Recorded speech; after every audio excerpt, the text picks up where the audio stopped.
and they're going to head down past Mitch's batteries and over towards Kutaisov. Okay. And eventually their goal is to end up on the far, far east, down by Tuchkov and the Yellow Third Corps, to give you more cavalry to hold there in that bottleneck. Okay. So it will take them a while to start that, to get down towards you, but eventually they'll show up, and that will give you either along the way if the French are playing cavalry games, or at that point, at least you'll have a couple more heavy cav regiments on defense. Okay. That would be helpful. Yeah, we'll see. He's, I mean, he's kind of at the edge of his tether with, with the VU. I don't know that he can really drift any further east with the VU, which means that he's not really going to be able to get infantry over against my guys there along the road unless he's spending command points for that. Similarly, Division command. yeah, basically division command. So whether it's the Poles or whether it's the VU, if they want to go any further east, and so therefore I think the way I've got that one converged grenadier division set up, that alongside with the Cossacks, I don't think he's going to be able to make a lot of headwind over there for quite a long time. So I figured these 2 extra dragoon regiments they're really almost just a failsafe for you. In case, yeah, no, I'm not gonna turn them away. So yeah, by all means, send them my way. Let me see if I got something kind of right here about Eric's position. Where you mentioned those combined grenadiers, the 5/8s. Yep. With the brown pants. Yep. If he pulls forward, even if he brings, and if he's already got things broken into battalions, even though he's got like a lot more than you, he can only face you with so much. Correct. And so, fine, he's got a lot more, but you should be able to stand up to them pretty well for quite a while. Yeah, that's the point. And I just feed people in, and then I've got another division back behind them, and just feed those guys in and rotate people in and out. And so kind of, and then tie them up for hours. It seems like to me. That's my goal. I'm slowing them down and tying them up so you guys can win the battle on your side of the field. And then you've got nice cannon and zones to shoot, which looks really fantastic. Yeah. So there is something that we can do to augment the counter battery fight, which is that our heavy guns are now starting to bear. Once the heavy guns engage, it usually makes sense to bring up our medium guns as well.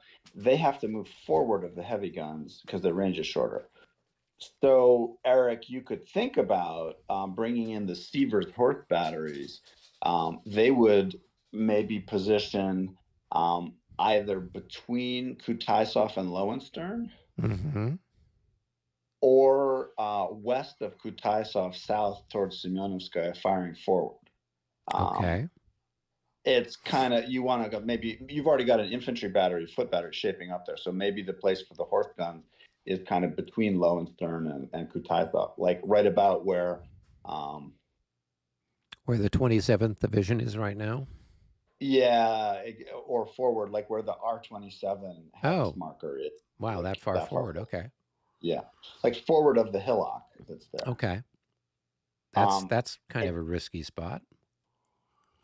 Yeah, but what it will do is, if the French come forward, then we're going to have Lowenstern's guns plus those guys plus Kutaisov, all with artillery. You don't need to get them there aggressively, but you probably want to be within 1 march of being able to unlimber there. Right. Okay. Yeah, because right now I'm using, for example, I'm using those two because I've only got those 4 dragoon regiments to kind of cover all the guns. So unless with the grand battery that you're moving over to set up east of the Great Redoubt, do you have enough cavalry over there to cover it? Mitch? Well, I've got, let's see. I've got two 11-12s. I've got a 14-15. I've Okay. got another 14-15. I think that's enough. You've got that 12-12, and you've got the other 12-12. You can maybe position those a little bit better to your liking. Okay. Or maybe you like the way they're positioned. I mean, they are kind of I providing at least. I just needed to find out, if you had enough stuff to cover what you've got over there, because if I'm going to be moving them further to the east, then that would potentially expose. You then have to find some cavalry to cover that gap. Yeah, I think I'm okay. Okay. All right. Then I will give I'll give a move to Seaver's cavalry. That will be move number 5. Let's see if I got Seaver's there. Yes, Seaver's move number 5. And then I wanted to move the 12th. So how many moves are you guys using? I'm using one. We should roll our random event. Okay, why don't you go ahead and do that?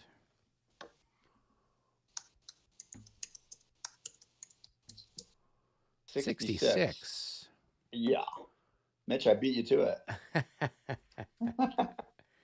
So I think a 66 is probably, letting loose more I was cavalry. just labeling it. I wasn't going to roll it, but yeah. I see. Yeah, that released the reserve artillery. So we received 2 command points. Oh, 2. Oh, even better. Yep. Okay. That's so cool. we've got that's very nice. I'll take that. So I can use 1 for Sievers. I can use a corps command for Revsky, and that will help me move. Well, I don't know if I want to put it on Revsky or put it on. I'll put it here in case I need to counter what Boras did. Now, were you going to put one on? I'm going to put one here on this division leader. There we go. That's what I was. Yeah. That's what I was wondering. Yeah. Okay. So those two guys will move, and that should free up everybody else in theory. Now, Eric? I mean, Brennan. We were talking about how the units I have that are in Borodino Village, they're basically just going to sit absolutely tight. There's no reason to really even maneuver them at all. You just want to look for people who are getting shot at and fade them back. Okay. That would be. This guy is being shot at by the guns. You could, if you flip him into skirmisher, he'll be safer. Exactly. I was gonna put them both into skirmish. Yep. This guy is in the mill. You can leave him there or pull him out. In the mill, he's moderately vulnerable to an infantry attack.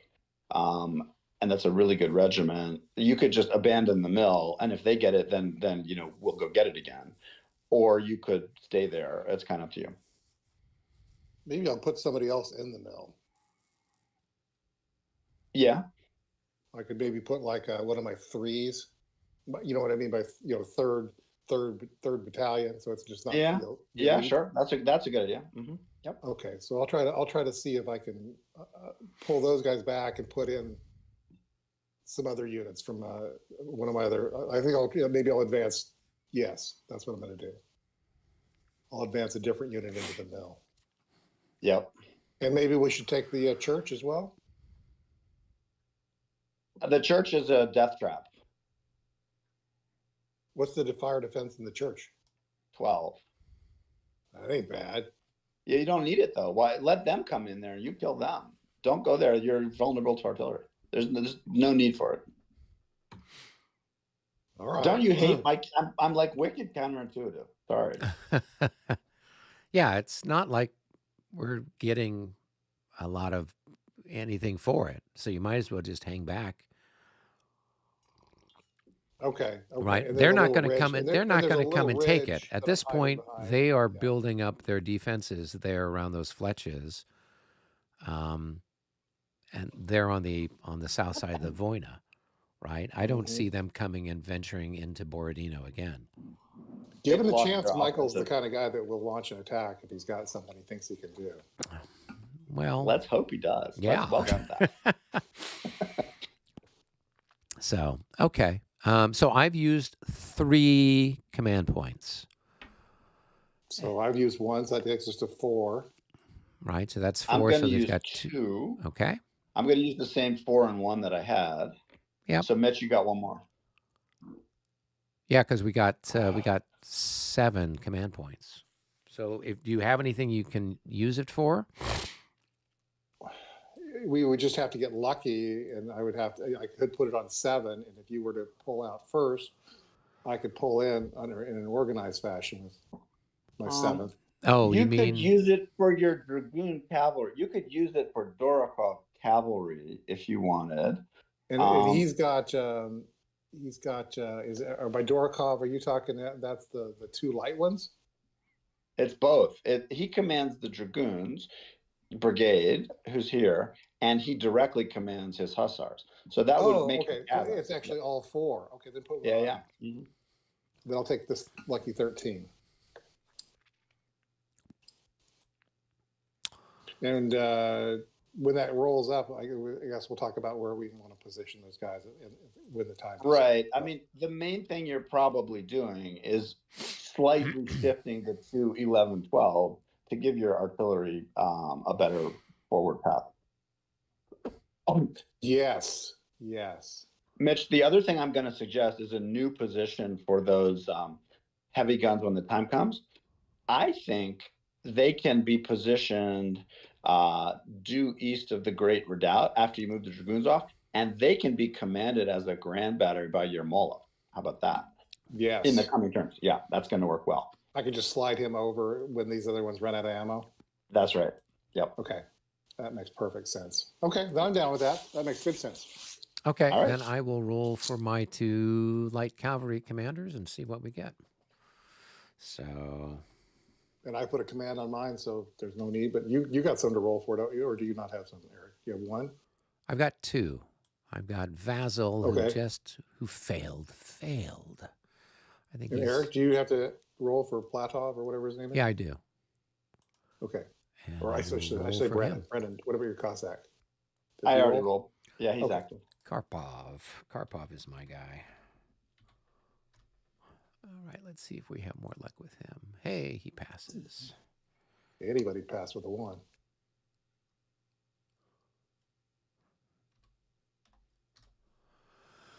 Okay, so, yeah, he is number 14. Okay, all right. My wacky Cossacks. Mitch, you're going to want to put a 13 into the cup. Oh, right on. Yeah, so we will need, I've got, All right, I'm grabbing the 13 and putting it in the cup. I've got 2, 3, and 5. I put 6 in the cup too. And then I've got 14. So we can grab 14 and put that in the, so 2 and 3 and 5. And did you drop 14 in? I didn't. I just Oh, put it in here there. it is. Okay, Used it. I got it. Good. All right. So we're not going to use 12 this turn. That makes good sense. All right. Yeah. All right, exciting stuff. I've been looking forward to this all week.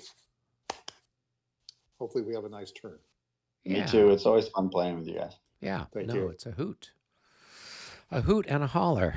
Oh, and by the way, Brennan, Jim had contacted me to say that they were available this coming Saturday, the 23rd, to do the live stream.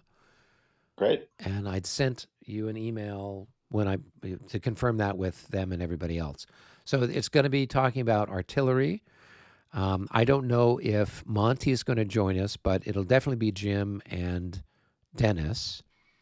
And they're going to talk about artillery. And if Monty joins, then he'll be able to talk about like Prussian artillery and stuff like that, which was kind of what his specialty was, while Jim and Dennis were more Austrian and French stuff. And so I will be creating a StreamYard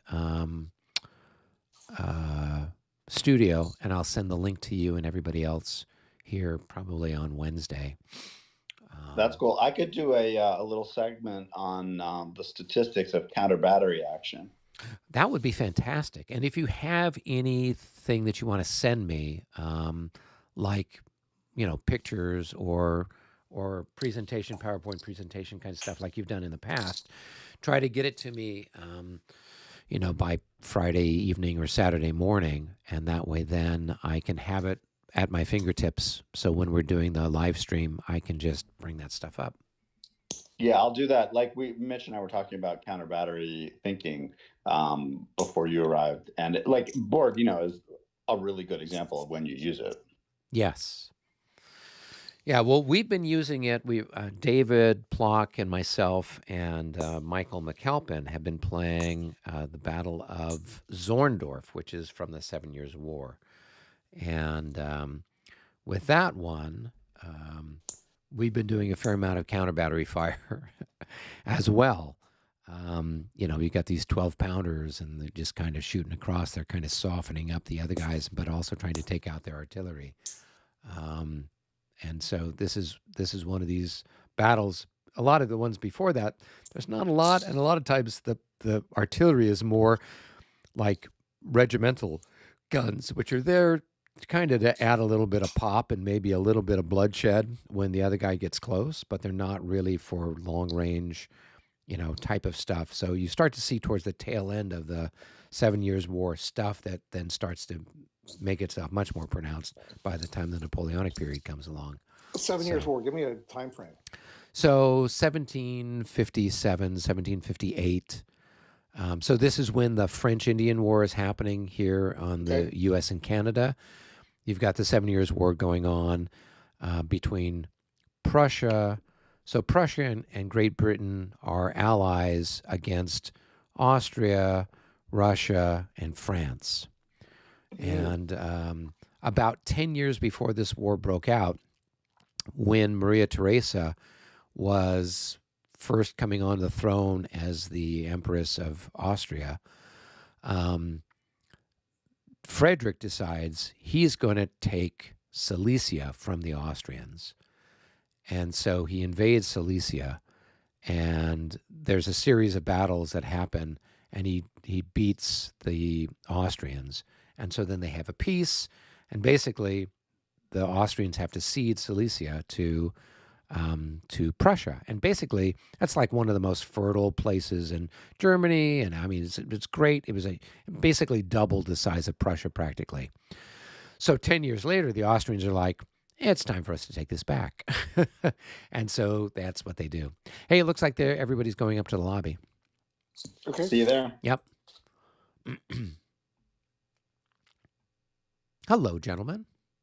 Hello. Hey, Eric. I'm doing well. How are you guys? Good. Good. Rick, how was what conference was it that you were at? I was at the BGG convention. So Where was that at? Was that in Texas or was that out? Yeah, Dallas, Texas. Okay. Yeah.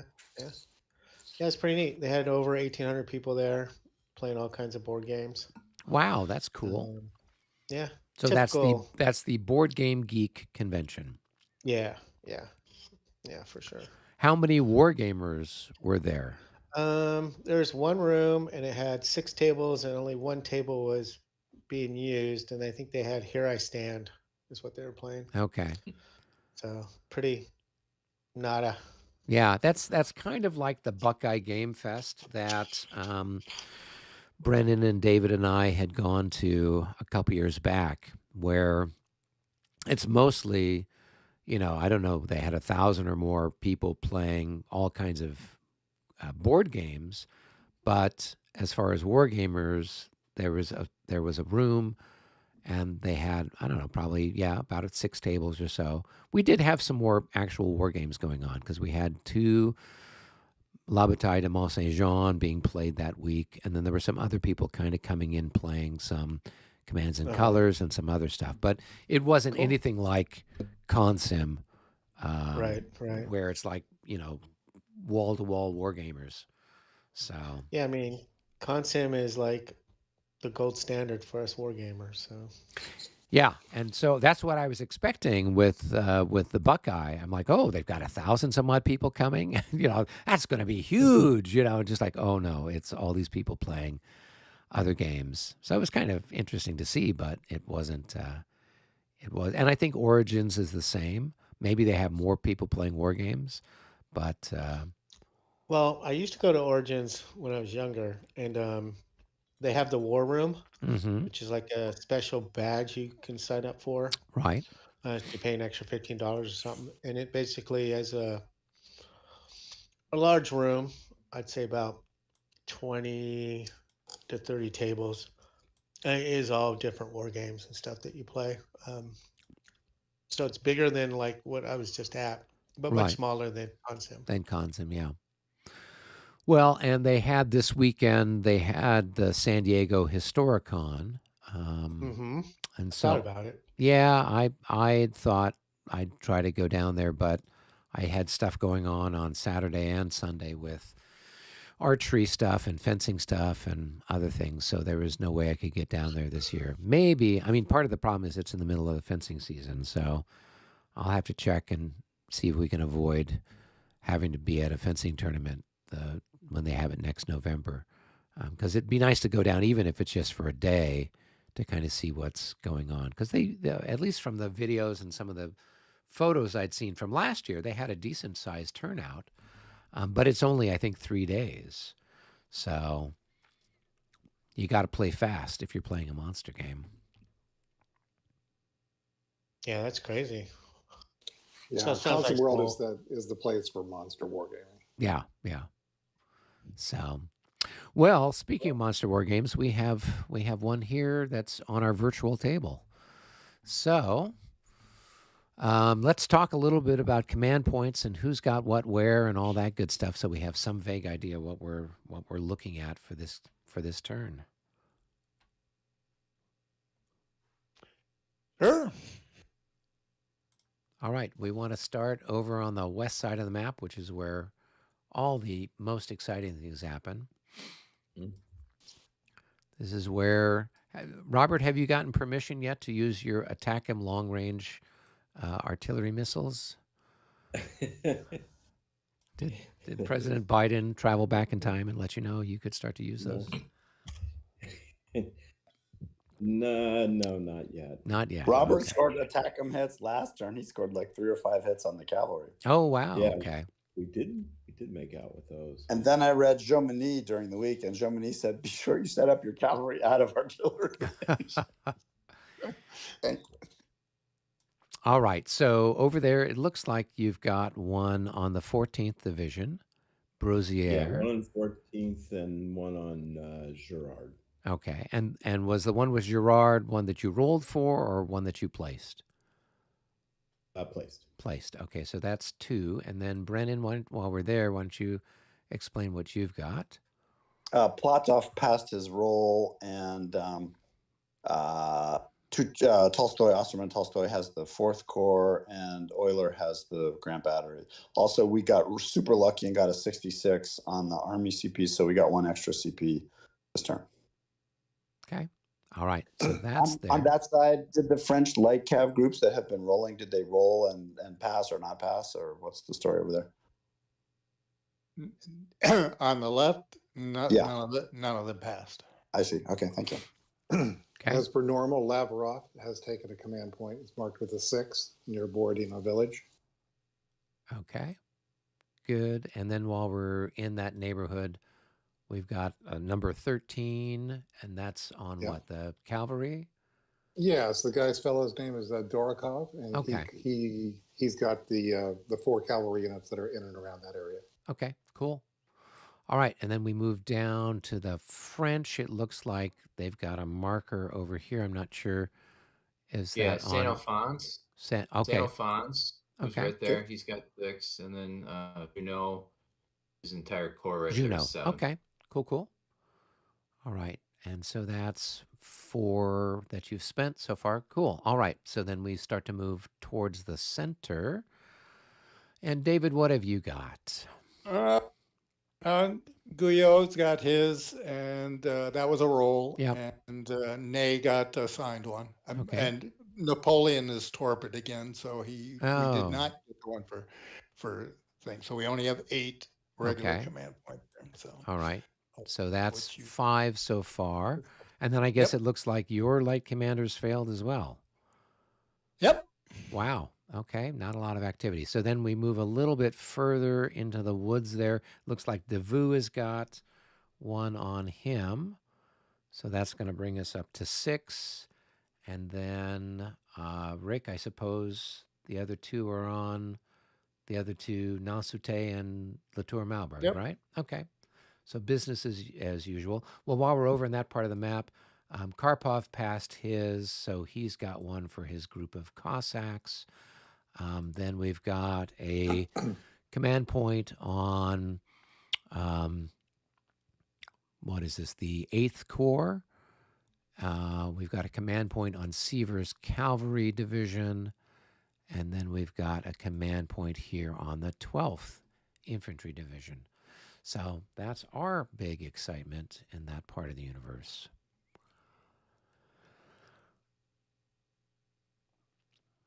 So that's where we're at. It looks like everybody's got everything accounted for. Well, there's one more down there by Utitska. That's a light Yeah. cavalry roll. Oh, okay. Yeah, Kamenetsky. Oh, wow. Okay. It's got to worry about the polls now. So Feed them into the traffic jam. yeah. So now, I was curious, and I'm been trying to go through the rules. With the cavalry skirmish fire, Okay. because some things I've seen, it doesn't look well. There's harassment fire, and I was curious where it's getting the defensive values from. Harassment by cavalry skirmishers is a very rare event. It happens when a unit routes or disorders inside or involuntarily moves inside a cavalry skirmish zone. That Or almost never happens. it can also be a retreat before assault or a Right, retreat before Right. charge. It's those types of retreating and routing. Then the cavalry gets like some low odds, multi-hex low odds opportunity. I think we should play it by ear if those things happen. Well, I it's not that I was looking at. It's not because the defensive odds for the square come from a table, but I don't know where that table is. It's in line in the rules. It's like a C comment. In for the what exclusive square? rules or the It's in the regular rules. It's like in the harassment thing.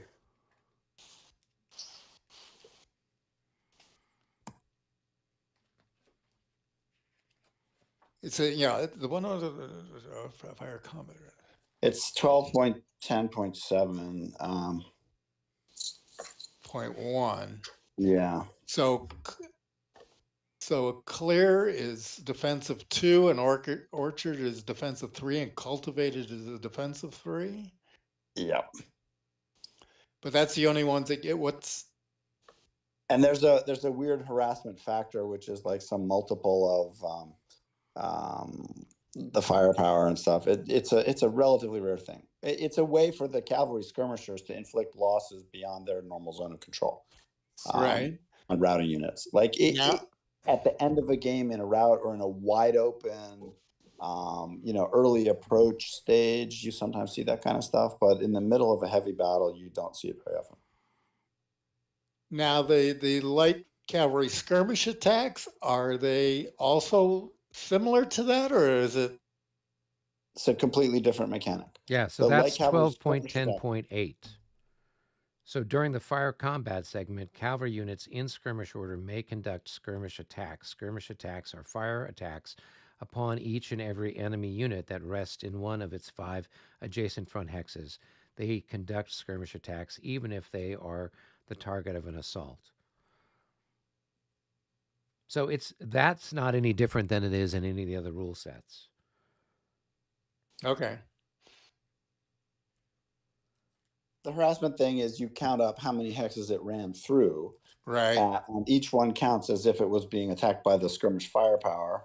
So let's say you're routing through 4 hexes of a skirmish zone of a big Russian hussar. They got 8 skirmish value. It's a 40 firepower attack, and your defenses per hex averaged. Anyway. Okay. Yeah, I don't think we've had an occasion to use that in any of the times that I've played Regs 30. It's like for super patrol-y minor thingy things. It's pretty rare. Yep. Yeah, and it looks like I mean, to be honest with you, it looks like it's more chrome than it needs to be. Totally. For want of a better word. Okay. All right. Well, are we ready to pull one from the bucket? I would say so. Okay. I'm shaking. Shake, shake, shake, shake, shake.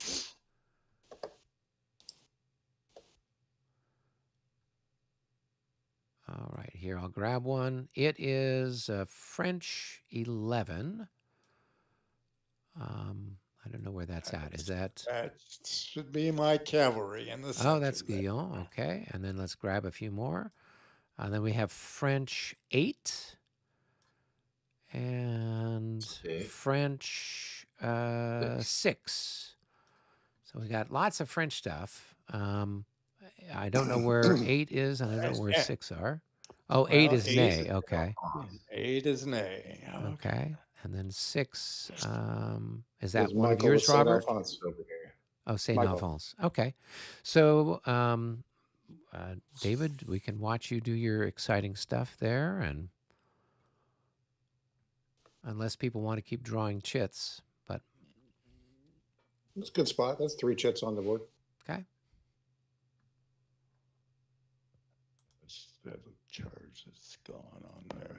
Delete. All right.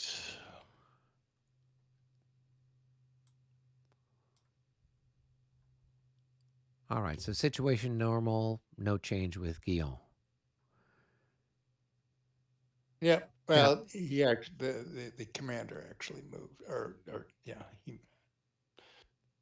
Did I move him? Oh no, I didn't. Okay, I want to move the commander here. All right. Okay. I moved the wrong one there. Okay, so No that worries. was there. Okay. All right. So we can watch you move nay, and then I don't know if Mike wants to move Saint Alphonse, and somebody else can watch him do that, or go to a different game room for that. I got my eye on it. Let's see how it plays out. Okay. Let's see who is so one of these. Michael, your artillery batteries are probably want to be facing a hex side, not a hex spine. If they're alone, they face a hex. There you go. And there's another one as well. There you go. Yep. Thank you. All right, so this guy is moving up into here and unlimbering. Okay. All right.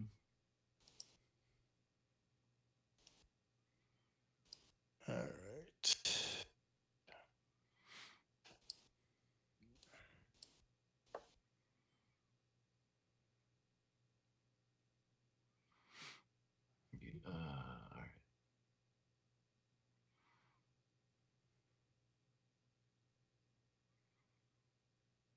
Which corps is Saint Alphonse? He's part of where is he? Right on Broom, right here. Oh, I meant on the command chart. Is he? Do you know which corps number he is?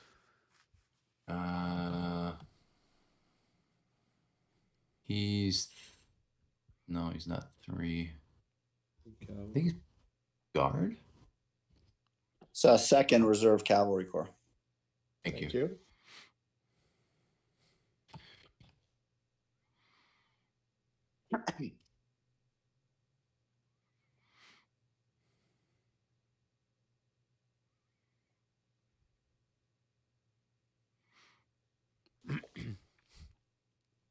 Okay, and that's done. All right. Oh, okay.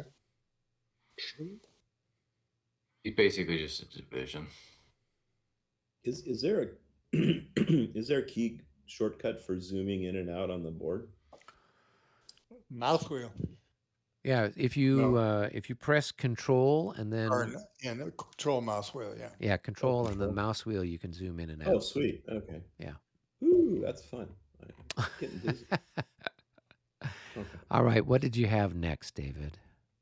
Let's see here. I'm thinking for a minute here. Let me get. So Michael or Mitch, you guys want to pull a chit and we'll see what pops up. I'll go Let ahead and Mike- go. All right. That leader? Yeah. Leaders. There Yeah. you go. that's the Thank you, movement. leader. Mitch, you could use that early leader chit to prep your. You want to go Dr. to another game room, Dave? Yeah, we can. 7th and Okay, let's go 24th down to game Division room for 1. Edge. I'm looking up some movement tables here. Whatever. Are you looking for infantry or cavalry? Cavalry, but just see the Yeah. +1 up, +2 Yeah, down. +2 down, yeah. All right. Okay, so 1, 2, 3, 4. Okay. If I do that, he still will make it.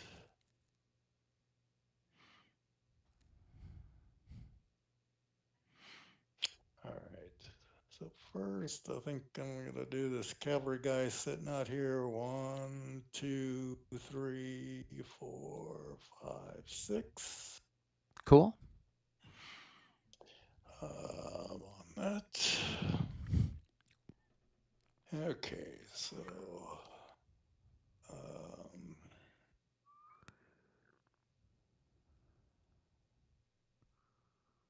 25th Division is not going to do anything more.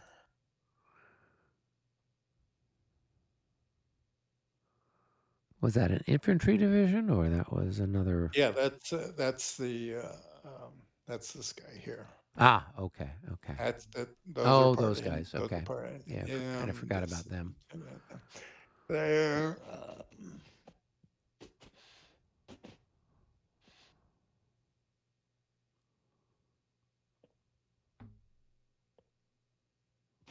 Actually, let's see. I think these are part of them here too.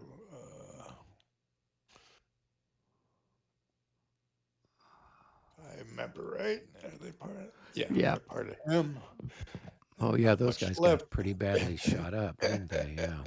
Yeah, they're pretty badly shot up. So they're actually they're gonna retreat back one more. They're fine. We'll do that.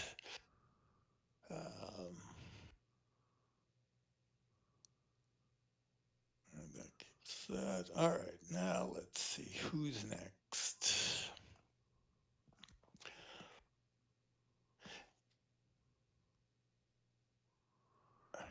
Is what I think you got then the 10th Infantry Division and the 11th Infantry Division, right? All right. Yeah. And that was the 10th, and he's not. Oh, damn. Damn. Okay.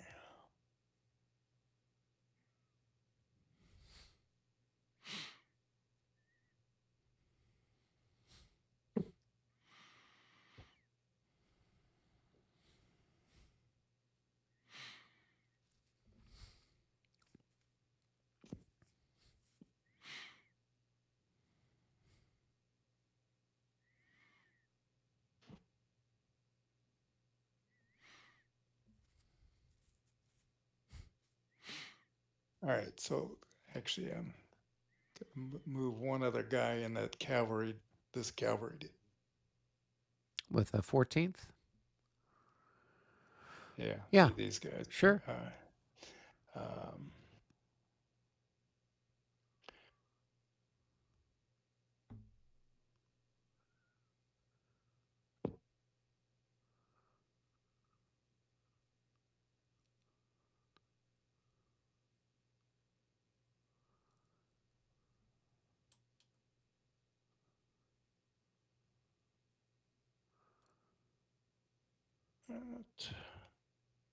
all right, so those that are in command, let's see.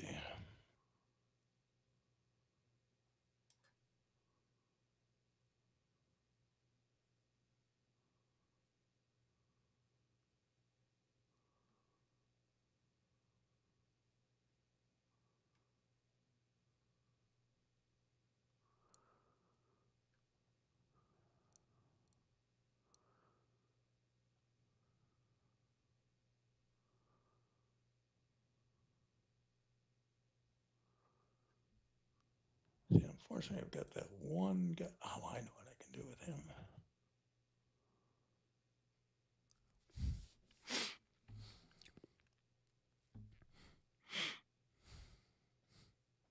Right.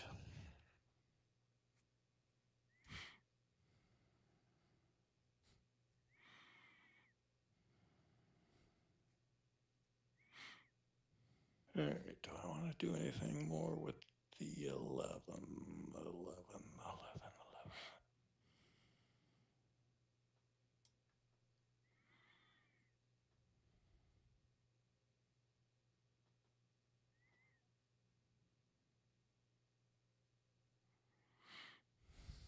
Okay, that's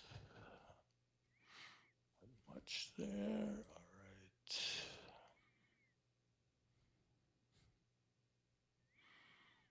Where do they want to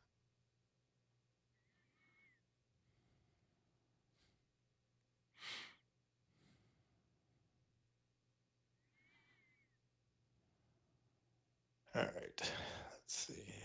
The other cavalry. Checked it pretty much there. Ooh, that guy is not much left to him there, is there? Yeah, you've got a few people that are on their way out.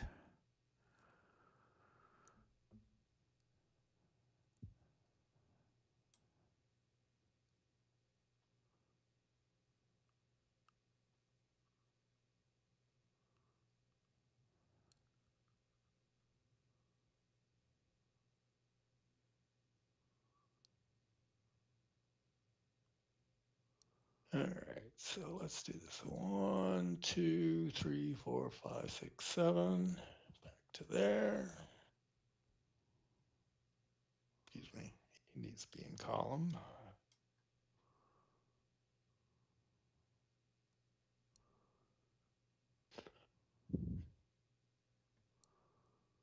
So I could probably only make it to there.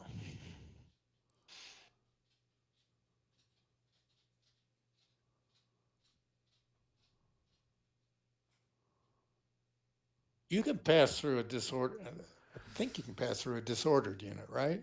Without Well, even if effect? you didn't, you could. This guy's skirmishers, right? You could go 1, 2, 3, 4, 5, 6. You could go. Yeah, You could go through the skirmishers. So, yeah. No, that he did that. I'm looking at something else here. So, oh, yeah, moving through the disorder. I don't think it's a problem.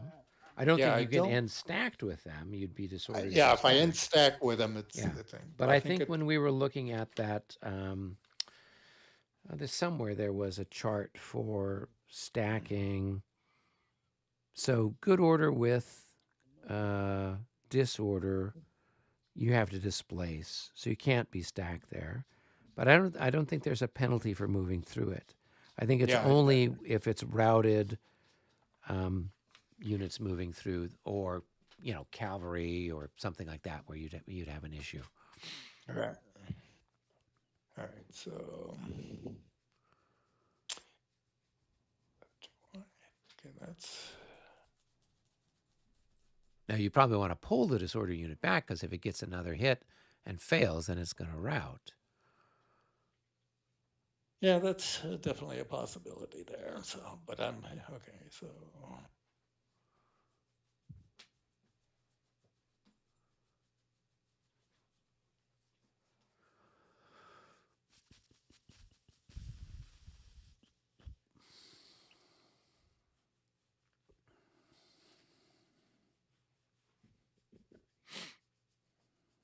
go from there.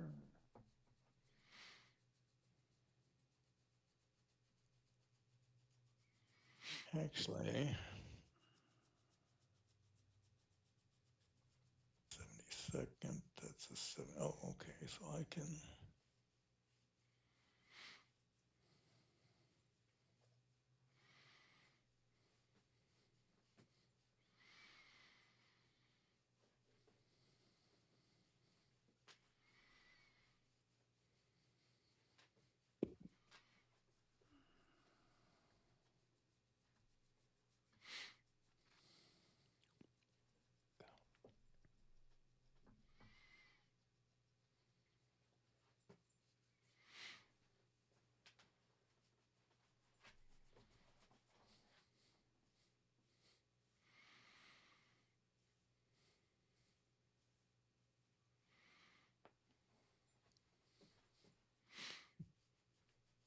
No, I don't want to do that.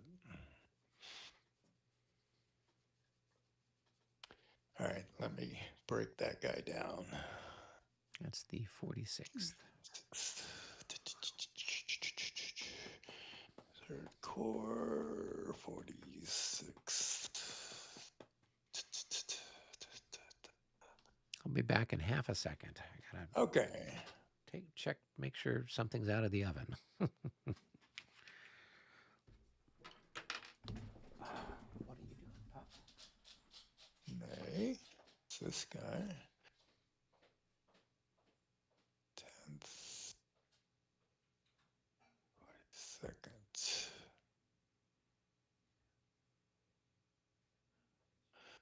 All right.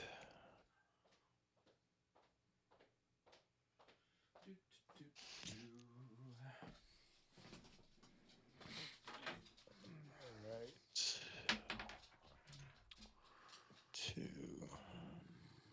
3, 4.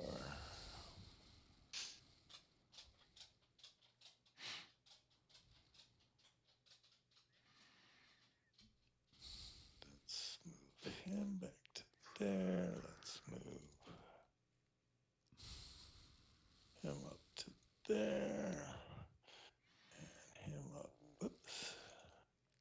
Him up to there.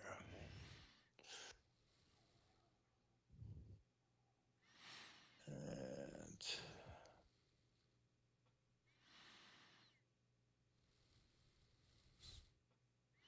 I think I even go back a little further with him. All right. All right. Can he make it that?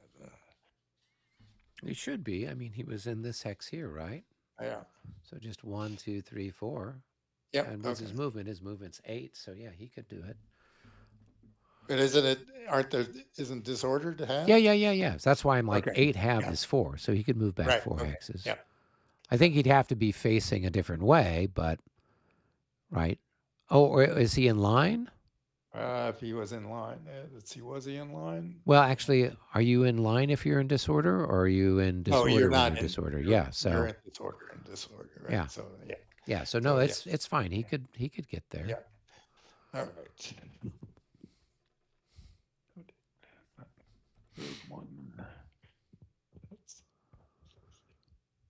Yeah, that's the difference between this and bar. You can be in line formation and be disordered. Ordered. I'm like, well, is he in line? Oh, okay, yeah. All right. So let's see. And is that cavalry? Okay, he's there. And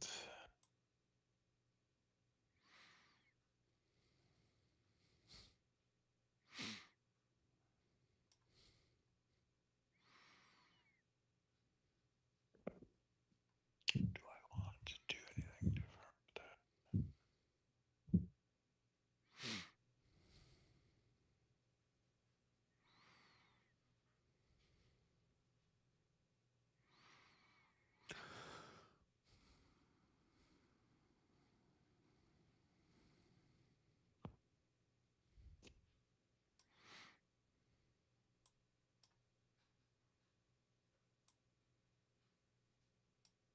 And the last thing here, pretty much, want to put him into skirmish there.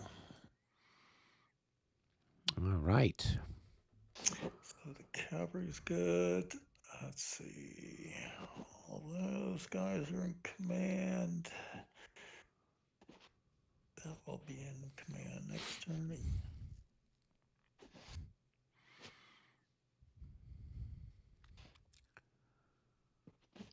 And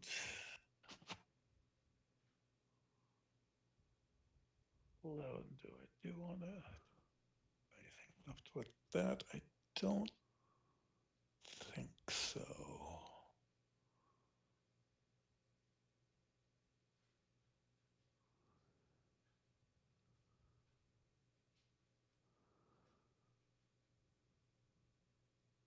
Oh, damn. We got an assault going on up there. What the hell? What are you looking at? It's not an assault, but it's a aggressive Russians. Oh my goodness. Yeah, that is aggressive. He should have waited till I was done moving, but Well, but you are done moving, right? You're done moving 14. You're done moving 11. You're done moving. Right. In well, theory. I actually hadn't done anything with 11, but that's in theory. But Yeah. So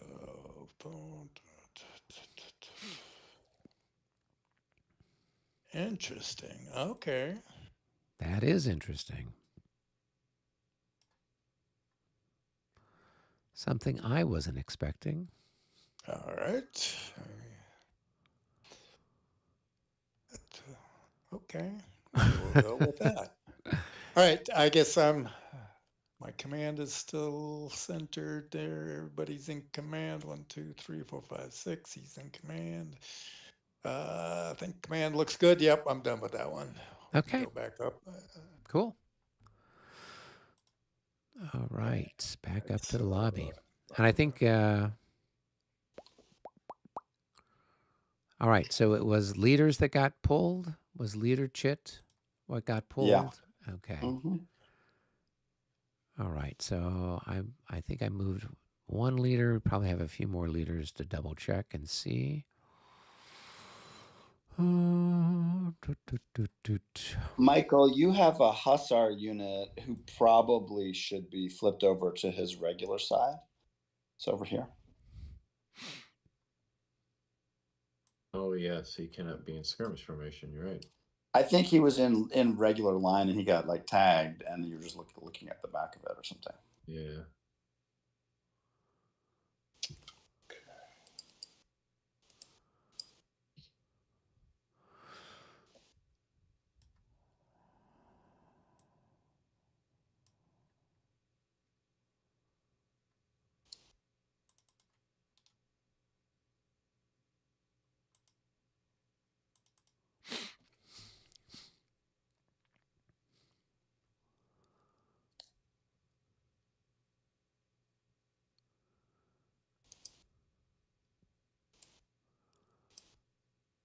Mitch, this cuirassier was slightly in range of the enemy last turn. You could shift him one to the right.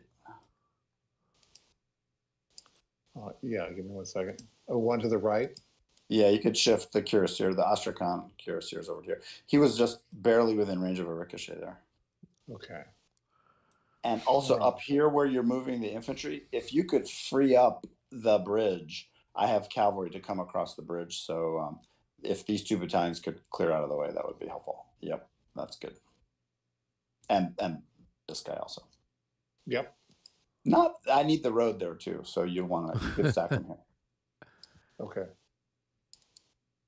That cavalry's running over to Eric, so he's eager to have it hop on the road. Oh yeah, that would be helpful.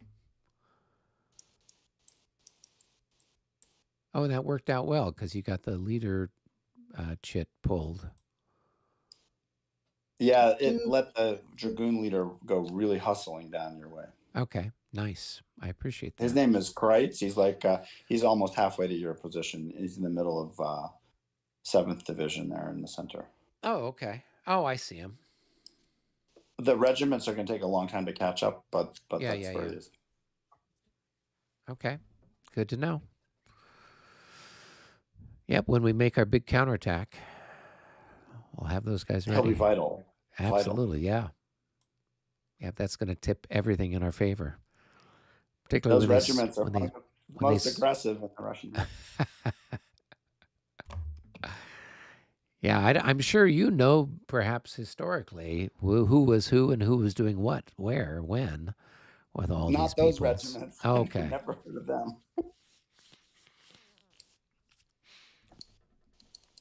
They weren't the ones that just stood there and got shot to pieces. I think that was a bunch of French. They might have been. French that was the French cavalry, yeah, that out in front of the Great Redoubt and just stood there for like 2 hours getting shelled.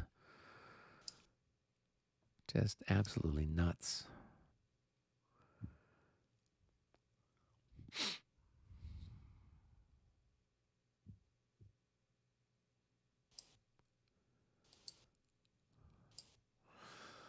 All right. I think I moved all the leaders I needed to move. I'm still looking here. Just a second. Has anybody heard about this game peripheral called Toby? No. It's like a bar of cameras that go on the underneath of your screen, and it will follow your eye movements. So you can use your eye movements to track in games and to even use your eye movements to fire and do things. Can you imagine? Oh my gosh. Yeah. It's like the technology is getting so amazing. Man, we were bad enough at StarCraft just using our fingers. Can you imagine us here with staring at the screen, blinking the wrong way, and there goes your carrier or your battle cruiser? So, Did Napoleon move, or is he staying where he's at? Or can he even move because he's lethargic? Now I He's think about it. lethargic. I don't think he can move when he's lethargic. All right, never mind. Diarrhea, it's the worst. it's all that rich French food. Mhm. If he was a good, hearty Russian, eating dirt and rye For a bread. split second, Rick, I thought you were talking about yourself. Yeah, exactly. Yeah. I'm missing a artillery officer. Where did he go? And he might have defected.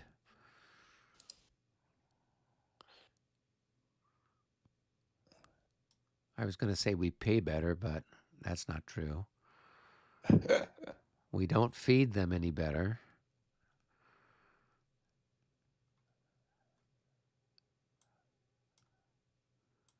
Maybe he signed up for a mail order bride. Does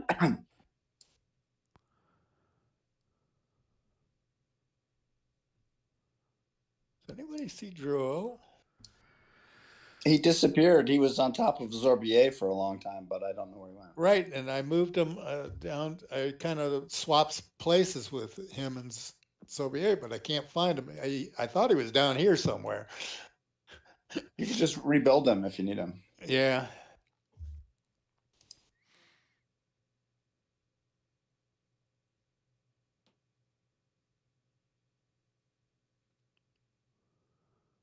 I guess I'll need to do that because I don't see him, and he seems to have disappeared unless he's over here somewhere. Did he go all the way? No, that's not him. Gerard. All right. Is there an IZ skirmisher? No, that's an line infantry regiment. Okay. You might want skirmishers in the orchard rather than line unit. I'm But trying to keep my commands rationally together. Yeah. That group, the Izmailovsky regiment, belongs to leader 2, belongs to Hrapovitsky, belongs to this guy. You've got 2 leaders stacked in 1 hex. So he was more. You could go north and south sectors. Yeah, I'm just trying to. Okay, but I wanted to put the IZs in here in the church. Okay, so you throw one of them in there, and then he's out of command. Or you could put the second Hrapovitsky could be here with Bistrom, and then you could take the southern half of the village and use Rosen, who's the number 1 in the northern half of the village. Okay. So here's an IZ. Here's an IZ. Is there another one? And then there's one here. There's 3 battalions. Yeah. Okay. So IZ here. Yep. And then LI. Lithuanian Guard Regiment. Yeah, maybe here. I mean, here maybe. Back in the central village, you can stack 2 of them per if you want. Okay, then I can okay. So LI, I'll do like that. stack the 2 LIs and then stack the 2 IZs. Yep. Okay. Ah, there he is. Okay. Where did he end up? No, I was looking for him to replace, and I couldn't find him but I finally found him buried under the guard there. So yeah. Okay. Yeah. Okay, so there. Okay, I want him on there. Okay, that's where he wanted to head. So. All right, that's exciting. I don't think I have any others that.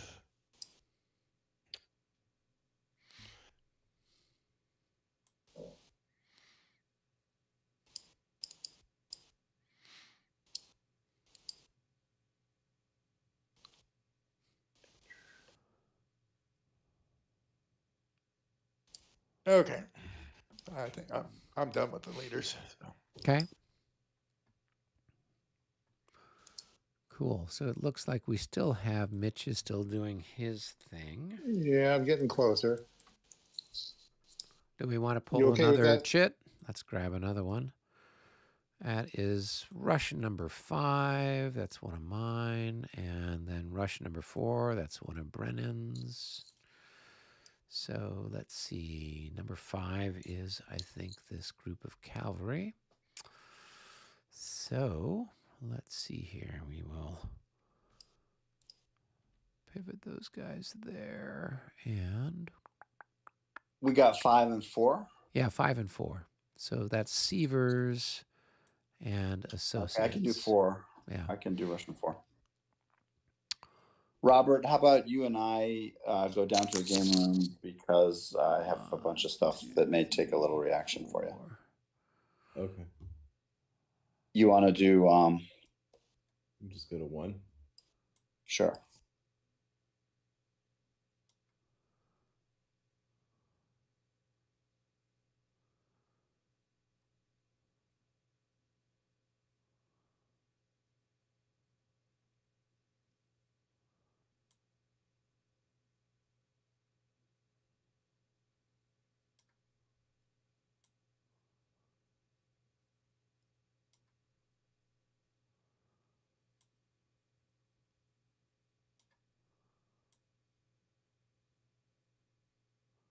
Thinking about you right now, Mitch, because I'm clipping the Allied Navy in Battle for Sicily.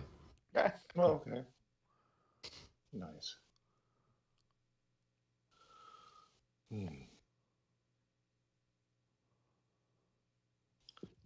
Yeah, the part of me thinks that the navies in Battle for Normandy should be just abstracted a bit more. Yeah, he's taking. Because I've read a fair bit about it, and they didn't really put those ships really close to the coast up there.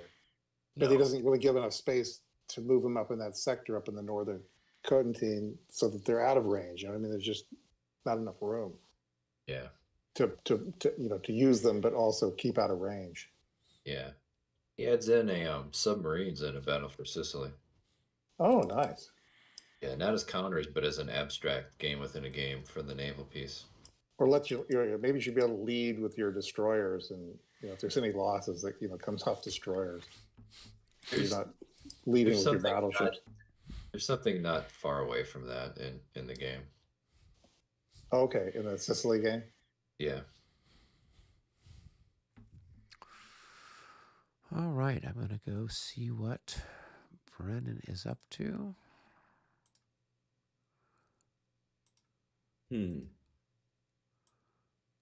But you can't move any further from there. Nope, he can't move any further. Mm-hmm.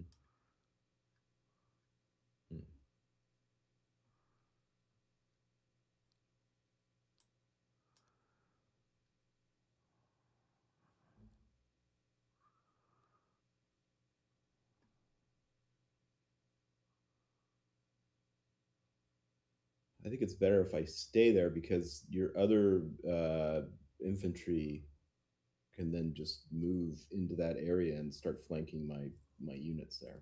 Right. So I've just given you the option. Yeah, I'll leave them there. Yep. Okay. This battalion here is going to move also. He moves here. That costs him 4 because your skirmish zone extends up to there. Okay. Then he's going to move into the woods here. That costs him only 3 because your skirmish zone doesn't extend into the woods. So now he's moved. You get another choice to move again if you wish.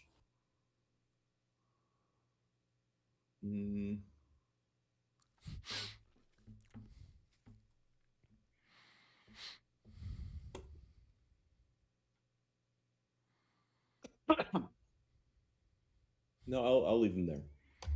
Okay.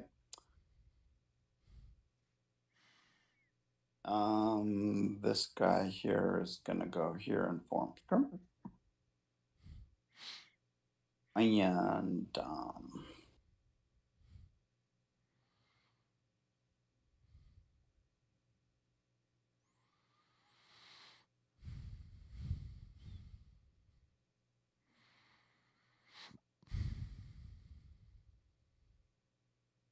this guy will go here, and then we have that regiment back there. They'll go here. Leader will come up.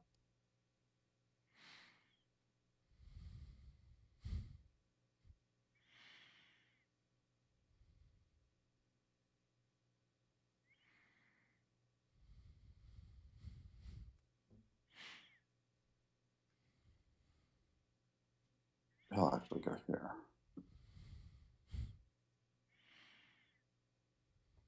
Two.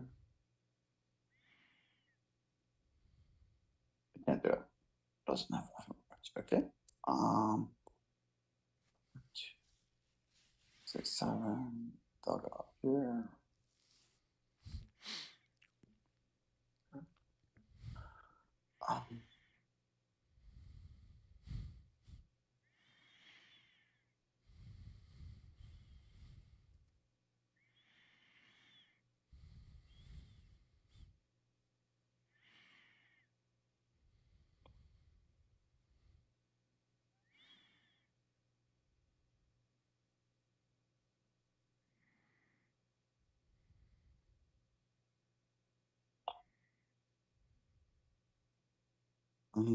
Let's think a little further.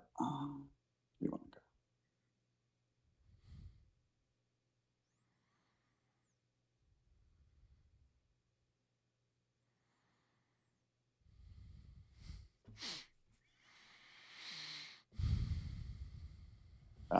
This unit will form column and move away. 1, 3, 5, 6,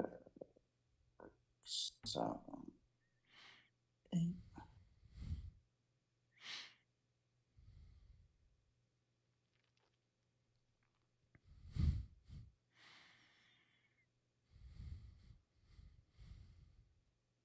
That's most of the white division. There's 1 or 2 more of them.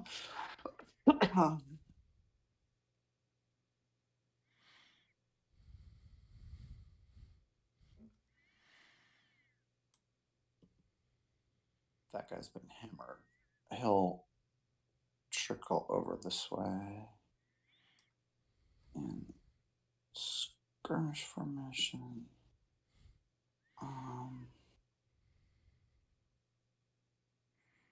Let's see what.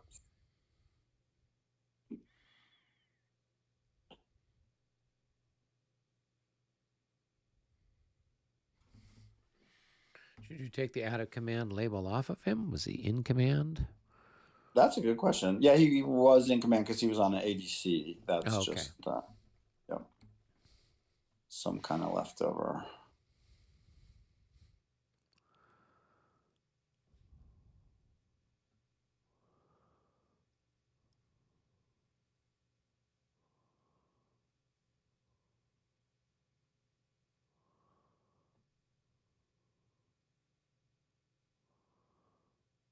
You're right.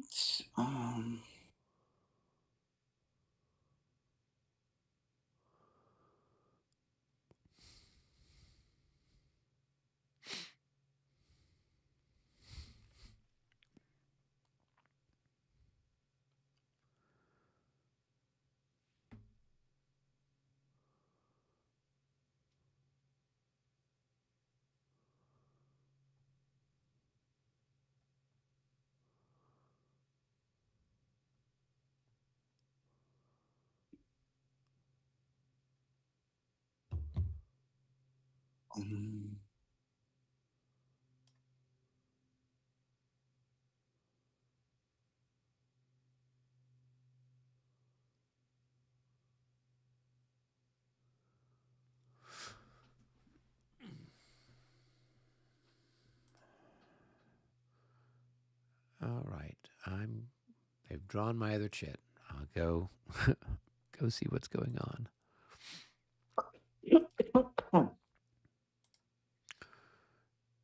All right. We got another Russian chit, it looks like.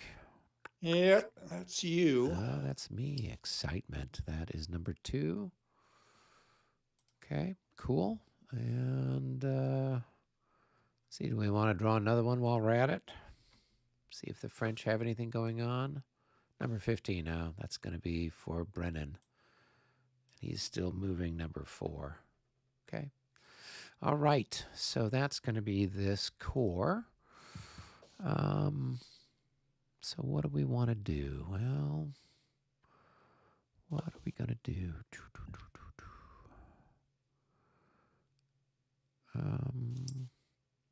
So if you're in line, for every 2 hexes you move, it costs 3 movement points. Is that correct?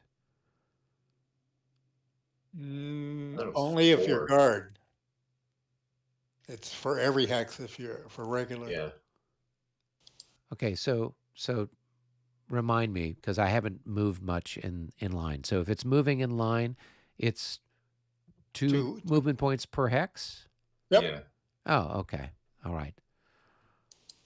Why did I think it was 3 for every 2? Maybe I'm thinking bar. So It sounds like you play too many games, Eric. I know it's some people would say that is entirely possibly true. So yeah. All right.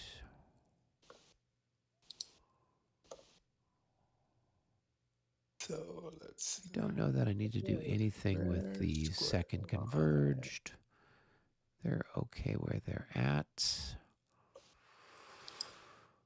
All right. And these grenadiers. Let's move them. One that's in order to form a 2x line. It must have a minimum of 5 energy. He's saying maneuver units. Infantry units deployed in line pay the cost of the train plus 1 movement point per hex entered. Cavalry deployed in line in a single hex pays the normal cost for entering hex. Cavalry deployed in more than 1 hex pays the cost of the train plus 1 movement for every other hex. So cavalry in 2 lines, it's every other hex. Okay. And old guard infantry only pay plus 1 for every other hex entered when in line.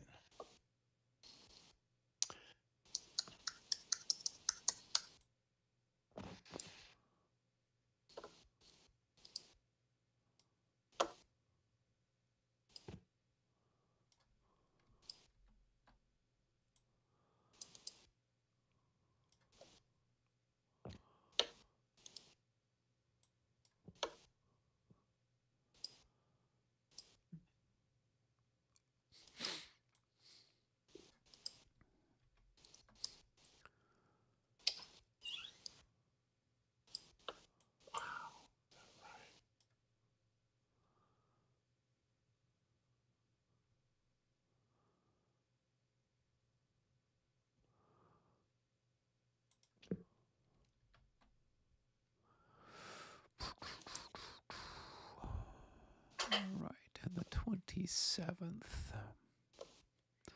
As usual, the chits came up in the wrong order, but what can you do? Just gotta roll with it.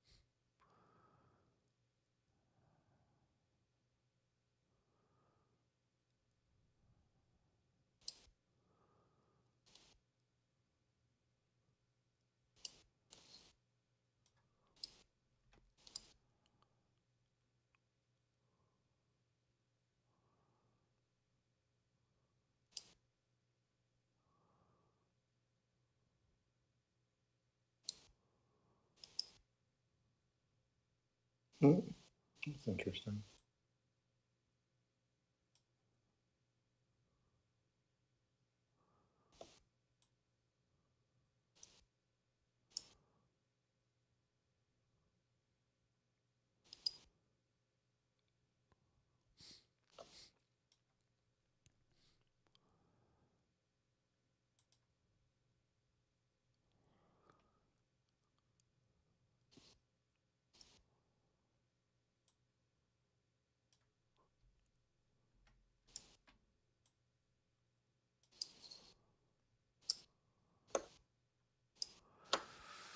Do, do, do.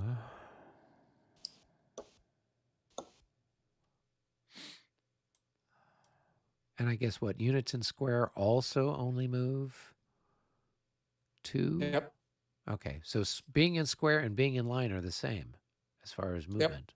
That's interesting. Yeah, that's different than the others where, you know, you've got. Yeah, in square you can only like move 1 hex in the others, right? Yeah.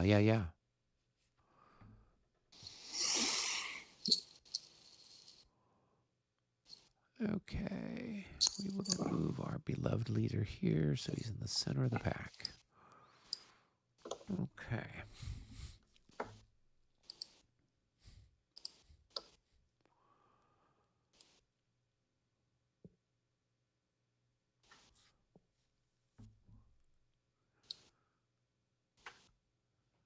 All right, I'm done with number 2.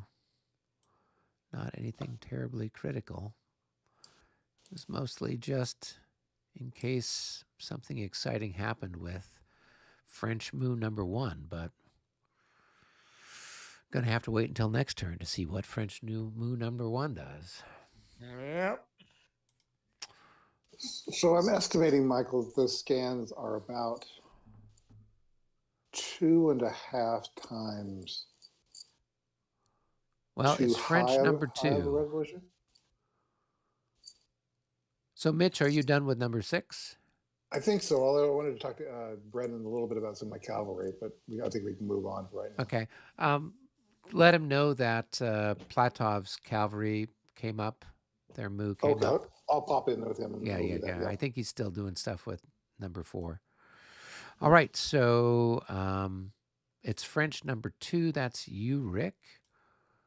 And let's see if we want to grab another one while we're in the neighborhood.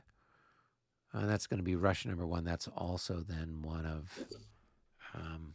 Somebody didn't shake the cup very well. Well, last turn all the French ones came up. That's first. true. That's true. Yeah. All right. So and French number 1 is also one of Brennan's. So okay. So number 2, that's got to be Nasute. It is. It is. No, not Cité. Yes, it's not Cité. Yeah. Let's see. So we should have it memorized by now. Yeah. That's you what, would probably think. Valence and Saint-Germain? Yeah. Yeah. Hey, Dave, Yes. can I huddle with you in French HQ? Sure. I want to Right. cuddle. Huddle. Huddle. I'll cuddle with you. I'll cuddle with you, Rick. Oh, you're the best. I know.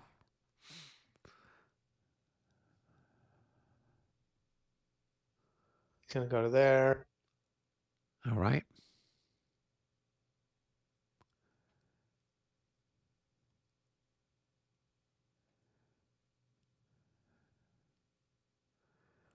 Just staying out of artillery range, I see. It's weird, huh? It's a pattern. Really, you can't even see me. It's brush is all in the way. I know. But there's reports, You there's think I'm rumors, there. there's big clouds of dust kicked up by all those horsemen. There's rumors of me being there. Yep. For sure. Oh, that's a beautiful target too. 18 increments. I think I get a plus 18 on the die roll with that. Mm-hmm. You're like, who's your daddy now?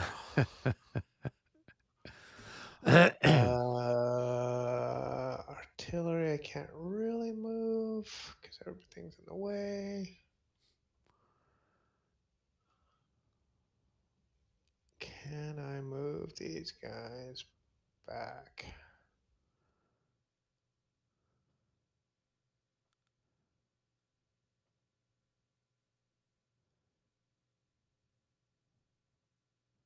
Yeah, they can all move back.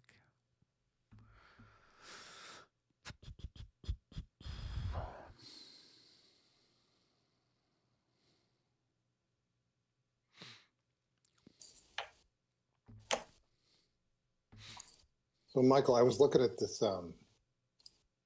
Let's side. see. It has more than that. Michael's Go not ahead. here. Michael went down to French HQ. Oh, okay. When he gets back. Sorry about that. Yeah, I'll it's wait. okay.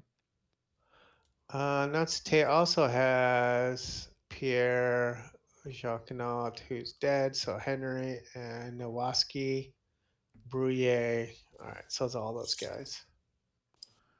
Say that 5 times fast. No, I refuse.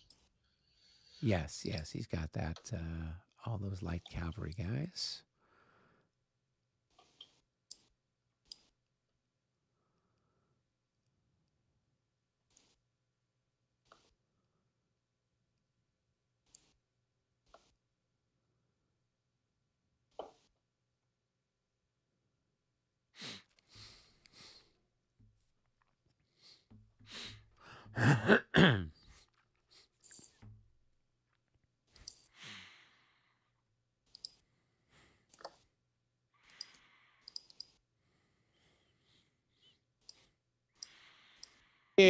Pierre, you're here. I'm gonna switch that guy into skirmish mode. Okay, I'll Can we get take the a shot Russian at chit you. number one? Russian chit number 1? 53. I don't think that's good enough for a hit. That's like Robert, you and I 48 could or run back something. down to game room 1 and we'll do the Russian chit 1. Oh, okay. Oh, the artillery over there? Yeah, yep. Okay.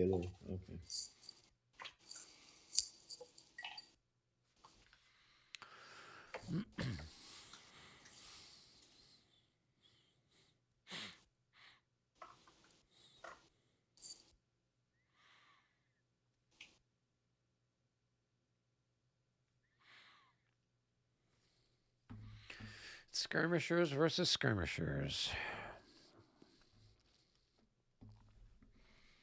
I just want to impress you by putting a skirmisher in actual skirmish mode.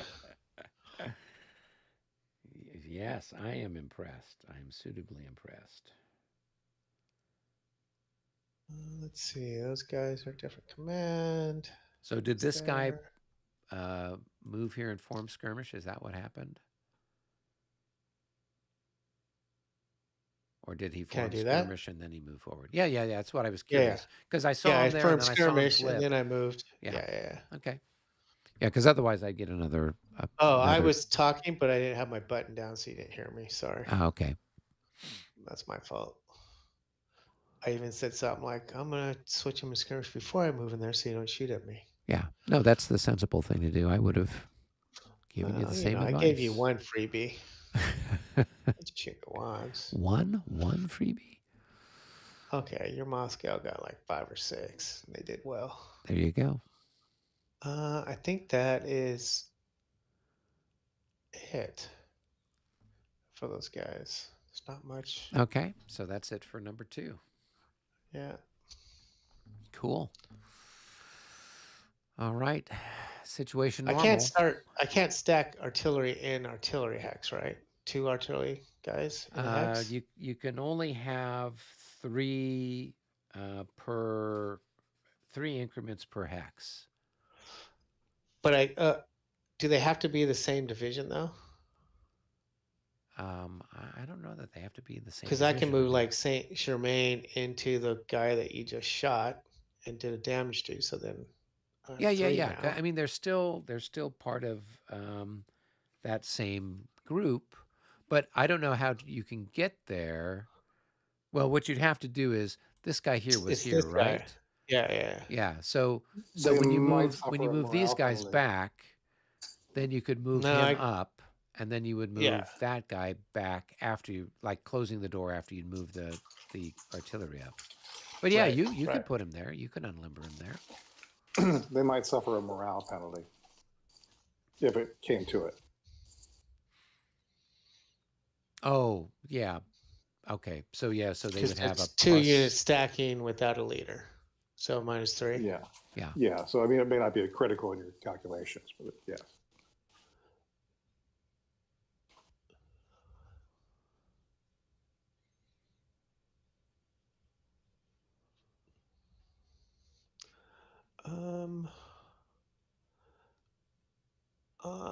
Yeah, before that guy.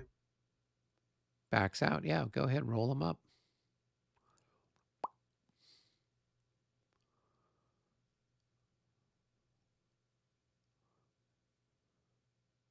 So that's Is that right? 1. So yeah. So it's 1, 1, 6, 5, 6. Yeah. Yeah. So you got And enough. then You limber could 7, unlimber. 8. Yeah. Yep. 7, 8.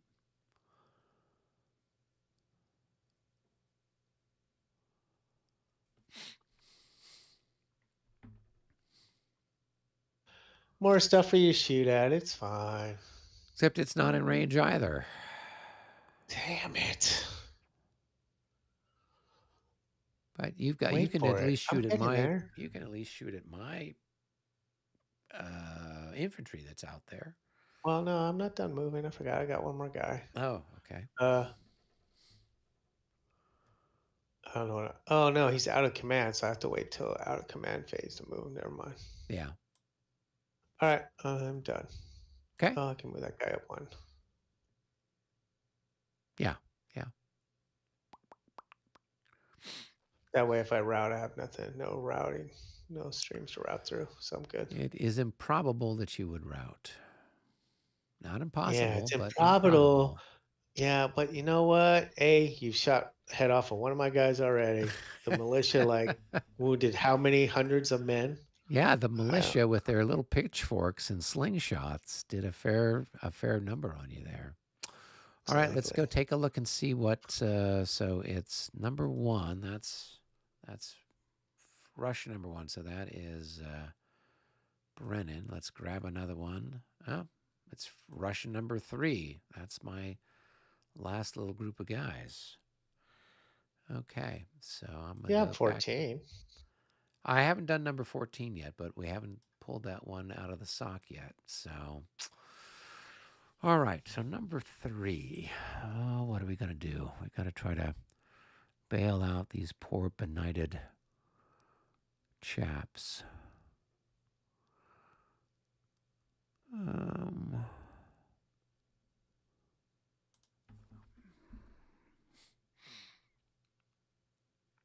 All right, so I'm going to move the leader over here and try to limber up these guns. So that's good, and that's good. All right, so the guns can limber up. They're going to move forward 1, 2, and then they're going to unlimber. And which one is? Ooh, are you sure you want to do that? I'm positive. All right. They're my special suicide squad. My suicide squad. All right, so let's go ahead and we will pull these guys back.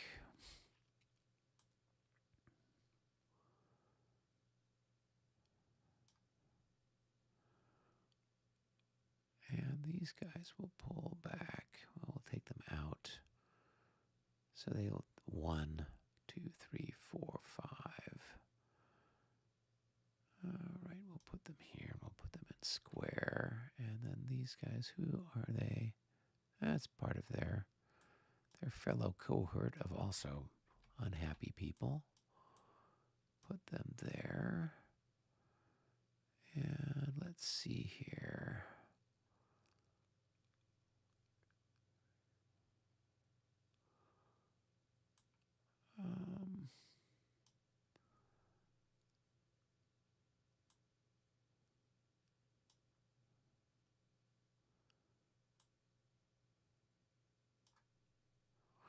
2, 3, 4.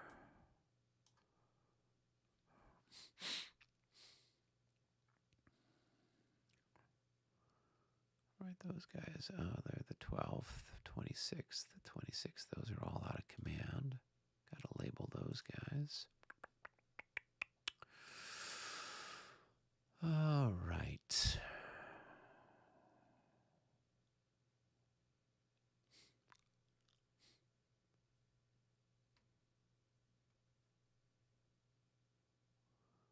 I don't know what happened to that guy.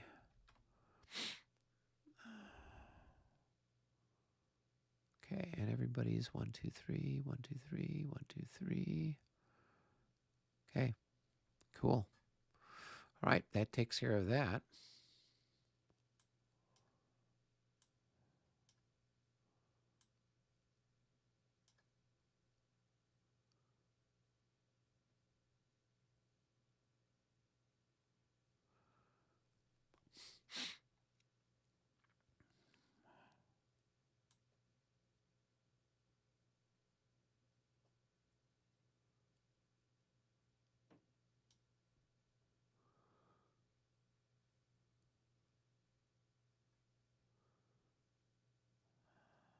Where did I want him?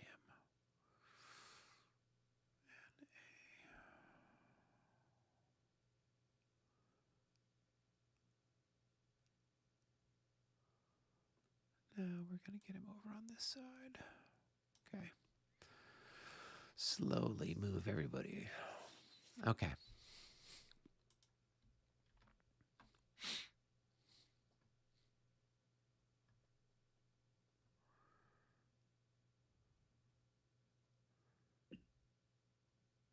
Time for a new chip. I think so. I just finished number 3, so it's regroup. Regroup. Mitch, are you done with your 6? You could straighten it there. Regroup is always exciting. Yep.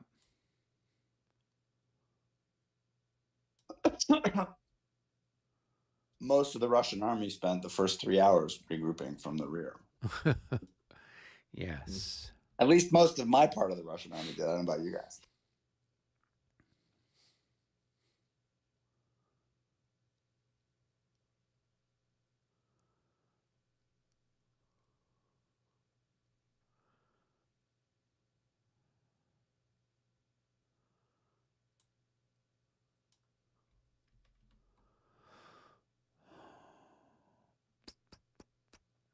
Oh, actually, he's going to go that way.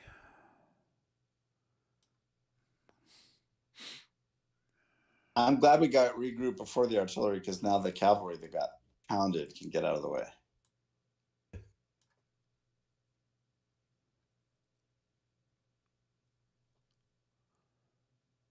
Yeah. So, and Mitch, I moved those skirmishers out of your way, so you should have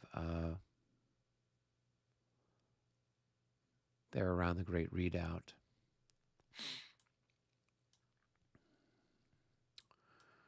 All right, and I got a few little Moscow militia people to move still. I got a question. So,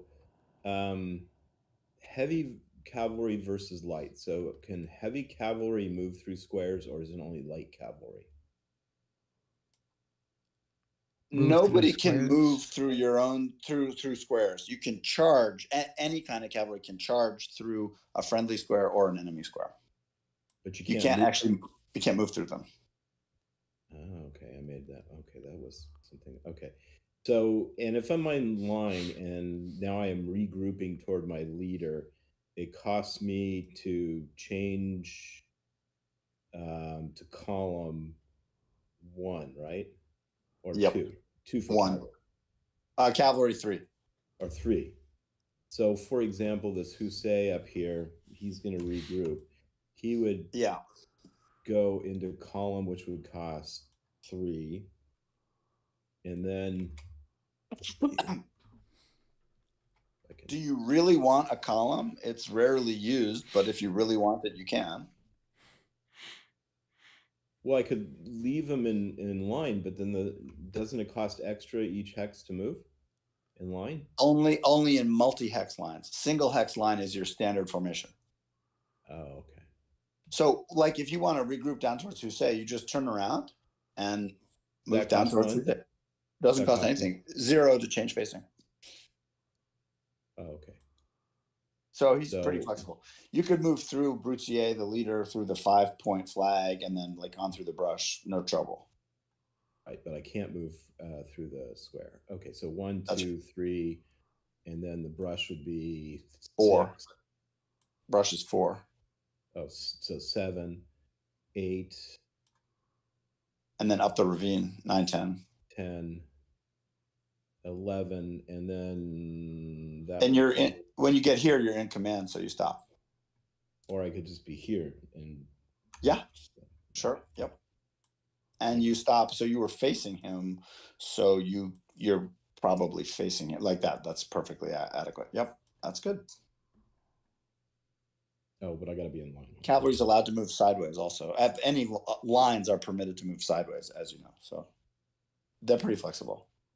Okay. Now these other guys, 1, 2, 3, 7, 8. So 1, 2, 3, 7, 8. Up the hills to 10. Yeah. 11, 12. 11, 12. But they couldn't be facing that way, could they? They could be facing any way but that way. Okay. Like they could be facing, say, this way, and then they sidestep into. So they could be. You could end up pointing that way if you wanted, or you could point them this way and they sidestep in there, so you can point them a bunch of different directions, but not point them that way. No, because they can't backpedal. If they were in this hex, they can't backpedal to get there. They can sidestep or forward step. Isn't that silly? Yeah. So then they would have to be facing. Oops. And they'd have to be facing this way. Sure. Yes, that's perfectly fine. They were here. They faced outward and they sidestepped to command. Okay, into command. And then when they reach command, they end for the turn. Okay. Then light cavalry here will 1, 2, 3, 4, 5, 6. Because Châtel is 2, right? So his command range is 2, right? Is Chastel is a division commander, right? Yeah. So in this rule set, actually 3. It's 3. Everybody's 3. Yeah, for divisions. If it were like 5th edition rules, then it would be the light cavalry's cavalry melee modifier. So if he had a 2, then his range would be a 2. If he had a melee value of 4, then he'd have a range of 4. If he had a melee value of 1, he'd have a range of 1. Mm-hmm. Okay.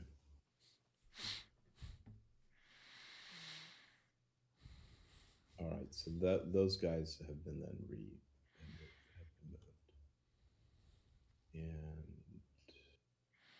And this one. Okay, we'll go up to.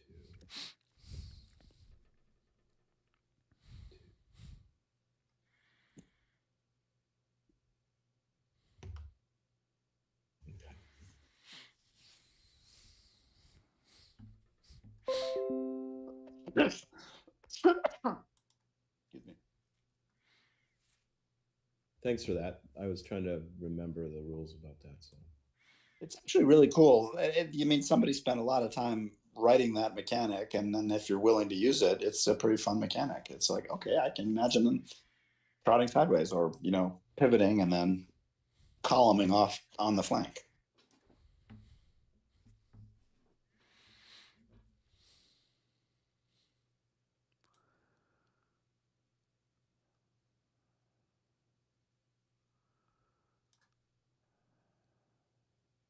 right.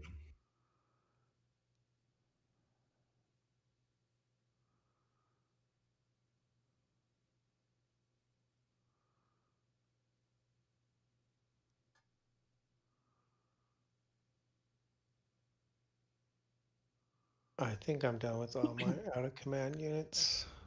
I do have a question for David though.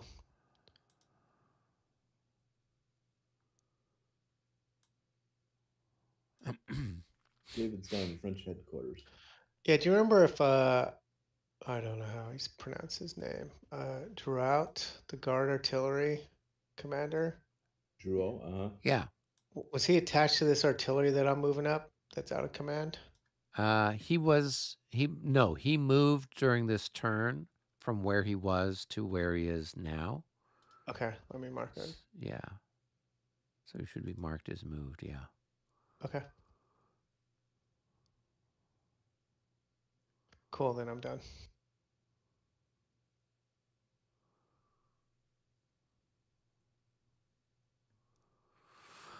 Bringing up the guns, bringing up the big guns. Time to worry.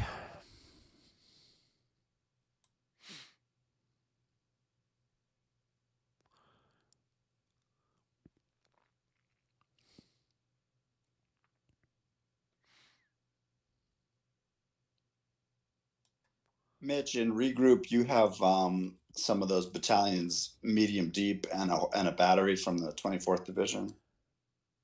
These guys. Is Mitch here? he's got his microphone off. Yeah, he is muted, but he's in the room. Yep. And he's moving stuff. So he is playing, but he's just busy. He's busy. Indeed, he's busy doing exciting things. He's allowed to be busy. He wants to focus.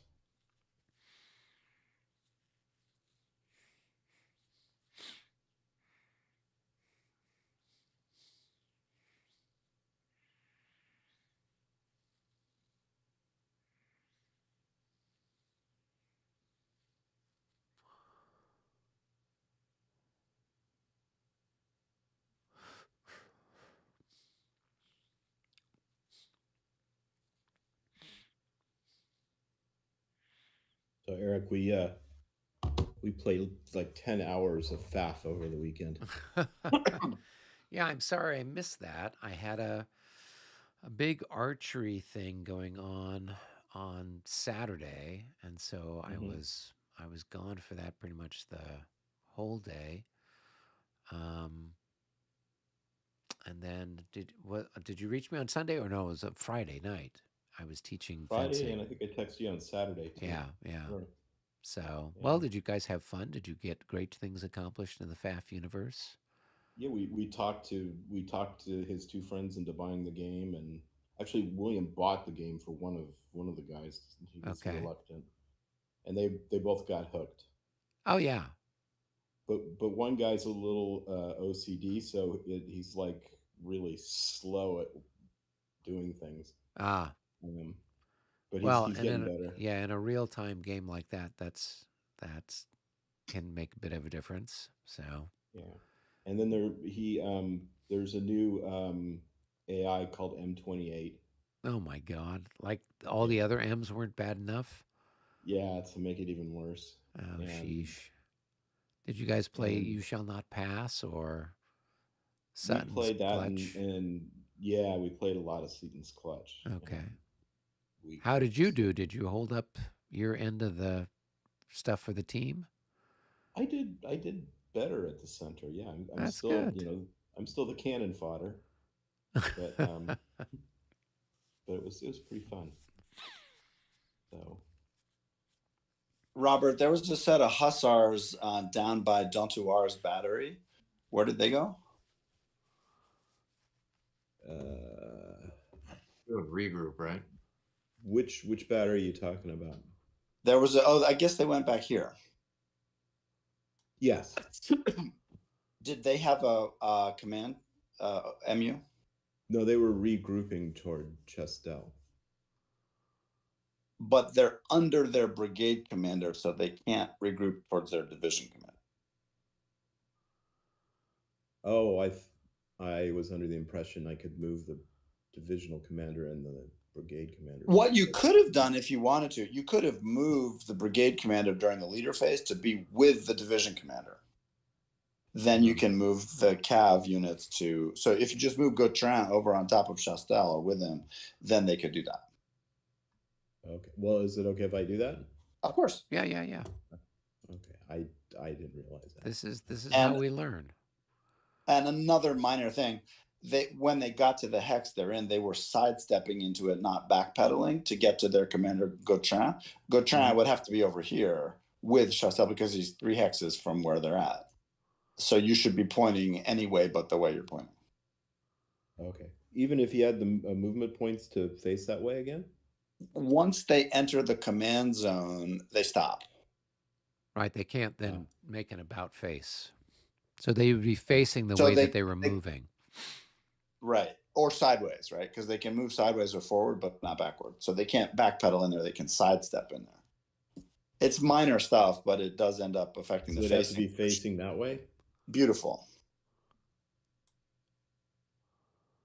It's just mechanics, but it does, affect the cavalry combat. The facing is really important in the cavalry combats, which is interesting. We're doing regroup, yes? Correct. Oh. Okay. We actually could have rolled for him initially too. I didn't think about that one. Oh, That dude's got bad see if we rolled a 1? Yeah. Okay.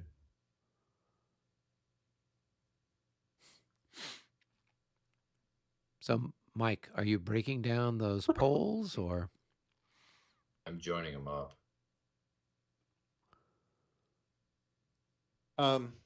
So they would stop here, right? That was their destination hex. Robert? Yeah. Do they have to stop at the destination hex, or can they be adjacent to it though? Do you want to go to a room? This artillery there. Here, I'll take a look real quick. We can. Yeah. Go down to HQ. Yeah. So, Brennan, quick question on administrative marches, I guess. Yeah. So when you get to your destination hex, do you stop then when you reach your destination hex? Here's what happens. The main leader who's leading it gets to the destination hex. Right. And he can take his own sweet time getting there, but like he can move 1 hex a turn or whatever. But once he gets there, he's arrived. Yep. After the main leader has arrived, like let's say it's a division commander. Right. At that point, all the units in the administrative march can keep moving any way they want. As long as they stay within his command span, right? That's correct. Okay. And then the next turn after, they also get a full turn of movement as long as they stay within his command span. Okay. So you need to find whoever the division leader is here for the 16th division. Mm-hmm. Who is right here? Is that the unwinding language? Yeah. So you would put him there, and then those guys next turn could fan out within 3 hexes of him. Okay. And if they were nearby in their road column, like if they were right next to him, they still have plenty of movement points left. They could already begin to fan out now. Yeah, I mean, he's bringing them up. So how much does it cost to unpack from road column? It's so let's say that was 2 8-point battalions. Is that what it was, or was it 4 4-point battalions? Let's see. That's It's the three. poles. Basically, it's 3 battalions each. Okay, so they're like fives or something. Yeah. So the first guy, they're in battalion. Not, you can't road march in regimental form. You have to do it in battalion. So he's got 3 battalions. So the first one arrives. It arrives. How many movement points did it take for the lead hex to arrive there? So he started. The lead hex was right there, and then the train went back to here. Great. Lead Okay. hex. Okay. Train back to So there. the first battalion cost half a movement point for the tail to catch up. Yep. And then let's call it 1, right? And then 1 to come out of road march. So you just spent 2 into column or line, and then you can go from there. And is there restrictions in terms of like how far away from Utitsa I have to go? I can go. You have to stay within 3 hexes of the leader, but you can Okay. go any place you like. Yep. Like let's say you went 2 for column, then you go 3, 4, 5. Now you're 3 hexes from the leader. You could form line there or stay in column or whatever. Yeah, I'll just stay in column. Yeah. And theoretically, you're in battalion formation rather than regimental. Unless you want to form back up as a regiment, then that's fine too. Yeah. Does it cost a movement point to form Actually, up that's a into good point. regiment? I don't really know. Okay, I know I seem to recall like 3rd edition rules. Yeah, I don't think it does. Yeah. We've typically just said no. Yeah. They have to gather to the hex and then Right. then form up. Yep. And then like basically for each tail hex, because it's a major road, it's only a half movement point to catch up. So you could move like 2.5, catch up. You've moved 3, then you move into column. You move 4. Now you have 3 movement points off. That kind of thing. Yeah. So this guy here would go 1, 2 gets him here, and then coming out of road column costs 1. So that's 3. And a half for the tail to catch up. And then a half, so 3.5. And then he's got 4, 5, 6 movement points. And a half. Go right there. 6.5. Okay. Well, yeah. There's just no. All right. Let me. So not to slow anybody down, but what I will do is I will move the regiments, and then I'll say, hey, I'm done, and then I'll just kind of behind the scenes break them down into the battalions. So Yeah, that's fine. That makes perfect sense. Yeah, that makes perfect sense. And so then the guns they're 1, 2, 3, 4 gets them there. Yeah, I want to keep them there. Okay. Guns, Actually, no, I won't go typically a forward. 2-point battery, they take up 2 hexes, so it costs them a half for the tail to catch up. But artillery doesn't have a cost to move in and out of road column on a road. Oh, so these guys should have been 2 hexes further back. Yeah. Is that what you're saying? So he had guns here and guns here, so they should actually been spread out over 2 hexes? Yeah, the stacking limit is 1 for artillery and road column. Oh, okay. So then It's this not a big guy's thing for actually a little further back than where he is. Yeah. Okay. It's not a big thing for the French with the 2-point batteries, but the Russians have 3-point batteries. They take up a lot of road. Yeah, okay. Are we still So doing 1, regroup? Because 2, I've got 3, regroup. 4. Yeah. 5. Regroup. Yeah. So then this guy can make it there, but he would if he would stop there, I guess. Since this guy in theory should be right, he should be like if you're taking him out of road, yeah. Yeah, I might take him out of road. All right. So does it cost the guns to change to road No. column? And yeah, I didn't No. think so. No, but it costs them a half point to stretch out. Half a point. Okay. Because they have to occupy that 1 more hex or condense it back. Right.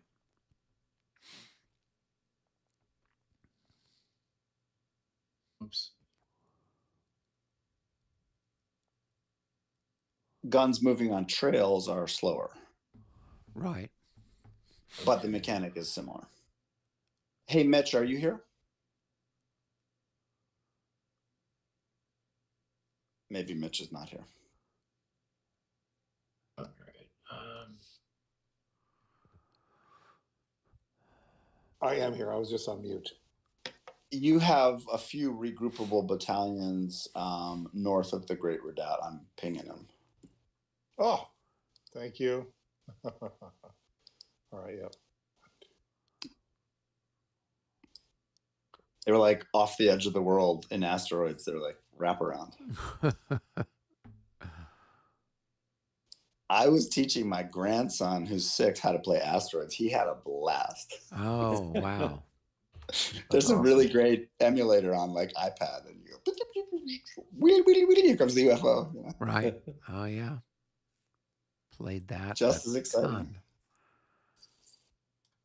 Remember that Star Trek game we used to play, Eric? Yep.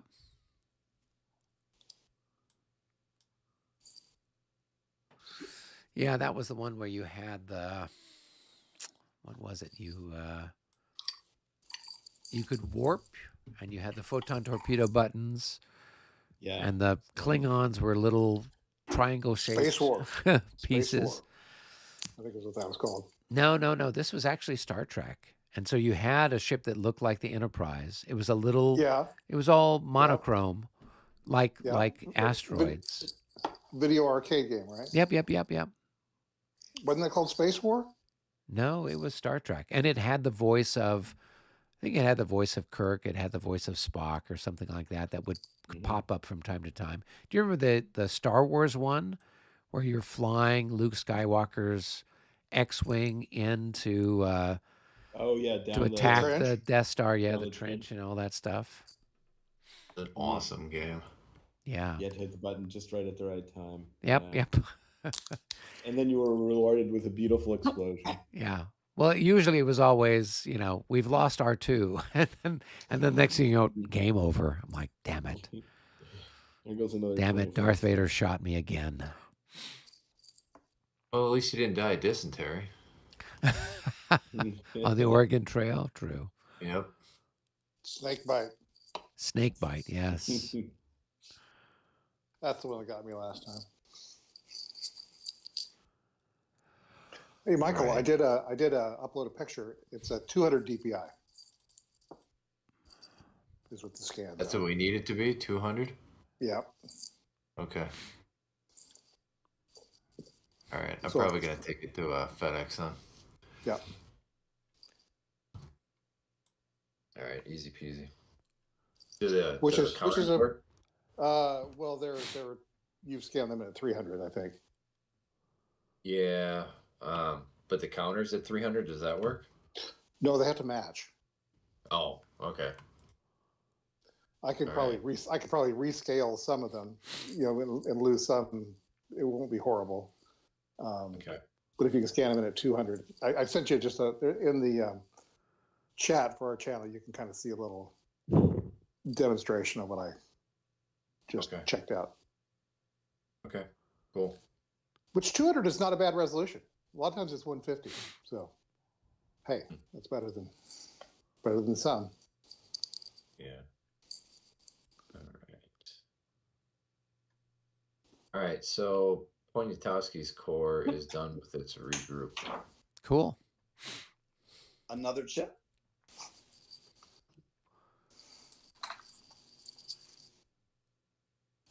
I don't know what ZZ clap means.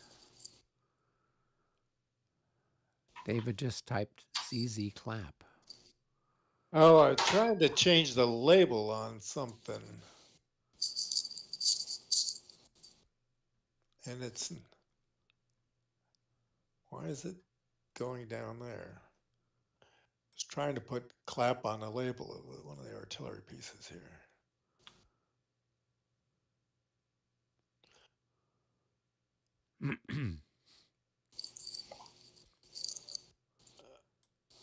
Oh, that's because I'm doing the wrong one. Change label.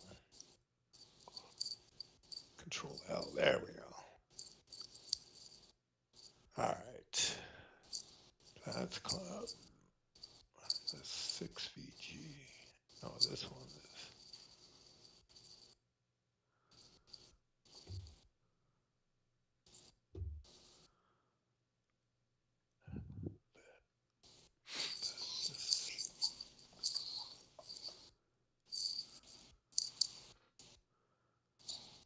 All right. Now let me see where that. Oh, okay, he's not out of command.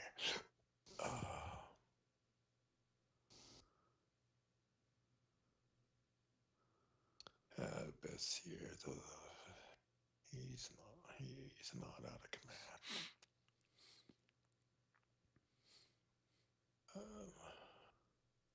Anybody else to move here? What?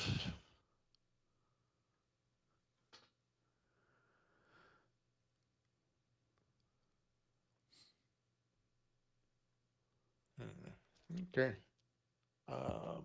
Actually, let's move that guy from her. He's not out of command. All right. Yeah, I'm good. I guess. Mitch, did you regroup some of the 7th Division westward towards their leader?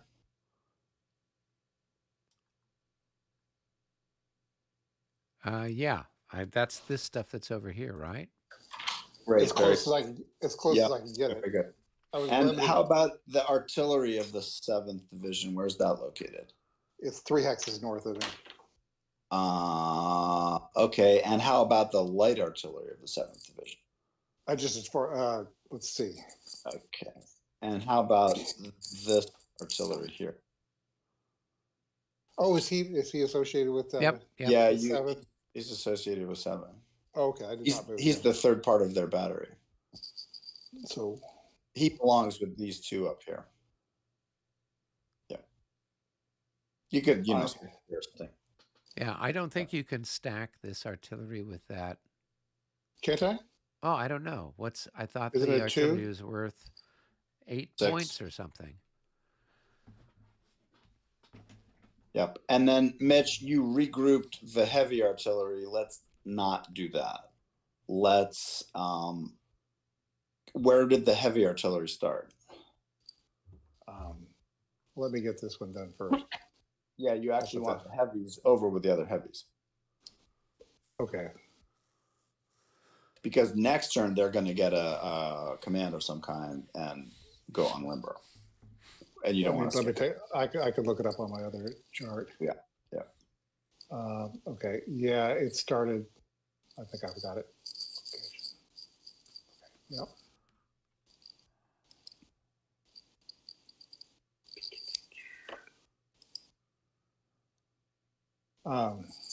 So it would be here.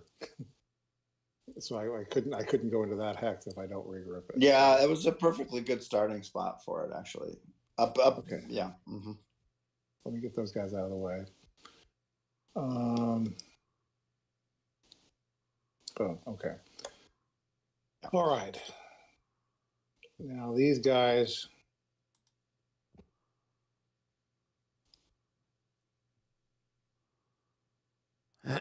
Yeah, where should I put this stack then?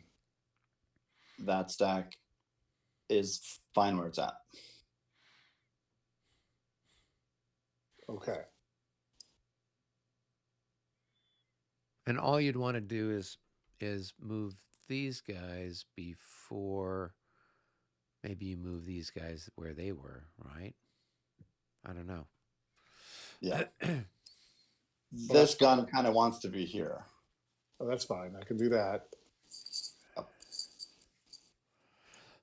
There you go. Because now, fairly soon, those guns will be able to figure out where they want to deploy and go on limber. Okay. I couldn't get so close to these guys. It was hard to get over there. Yeah, that's fine. No, that was a 2-turn catch. Okay.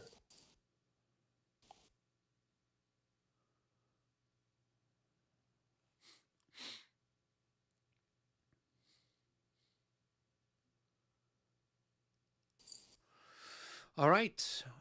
Is everybody done with all their regrouping stuff? I believe so. Okay. Do we want to draw another chit, or how are we up for Please. time? I'm feeling good. Okay. Yeah. All right. This One is more at least. French number 7 and know. Russian number 13. That's me. Yeah, that is you. I All don't know right. where French number 7 is. Oh, that's So Okay. I don't know if what Juno does might affect what number 13 does. So Where's 13? Oh, it's 13's right. up here, yeah. Yeah. Like so if you're doing something wacky with your cavalry or something like that. Well, you never know. I might know to do a little crazy things here and there. I know. That's why we had to keep an eye on you. I'll pause. I told him as much when we were in our room that watch out for this wily guy. Mitch, I think this battery had a leader on top of it, ADC. You need an ADC on top of that guy. All right. Let's Let me see. take a look.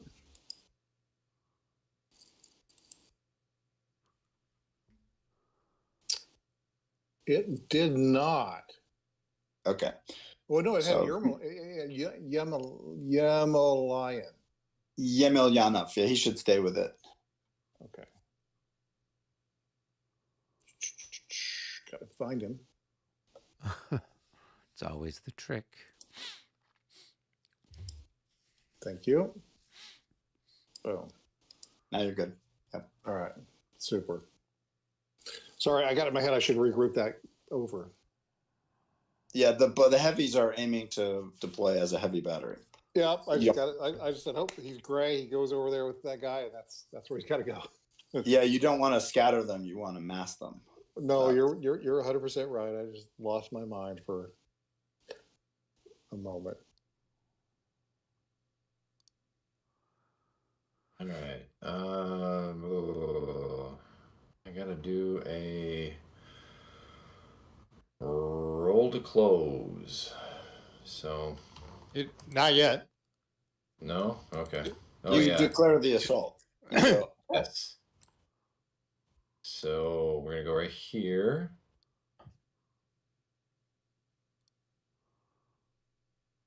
So that cost you what? 2 to move there. Probably, go right there. probably 3, 4. maybe 3. Yeah, it's plenty though. And then we are going to assault.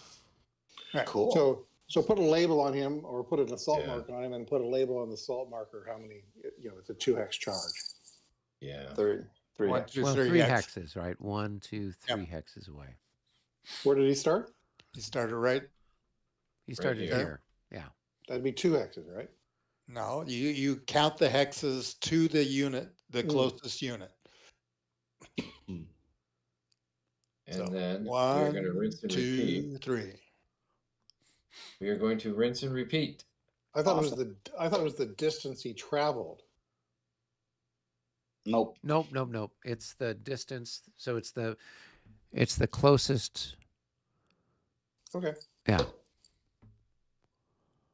Okay. So both Yeah, of those Westphalian lines are assaulting. Cool. Yeah. And you just have one marker for both of them.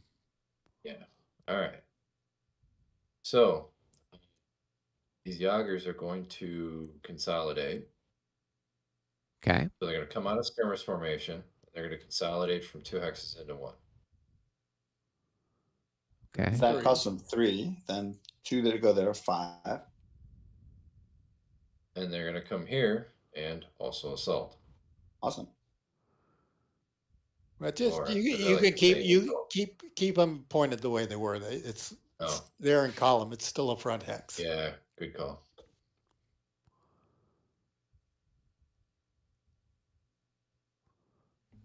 Okay.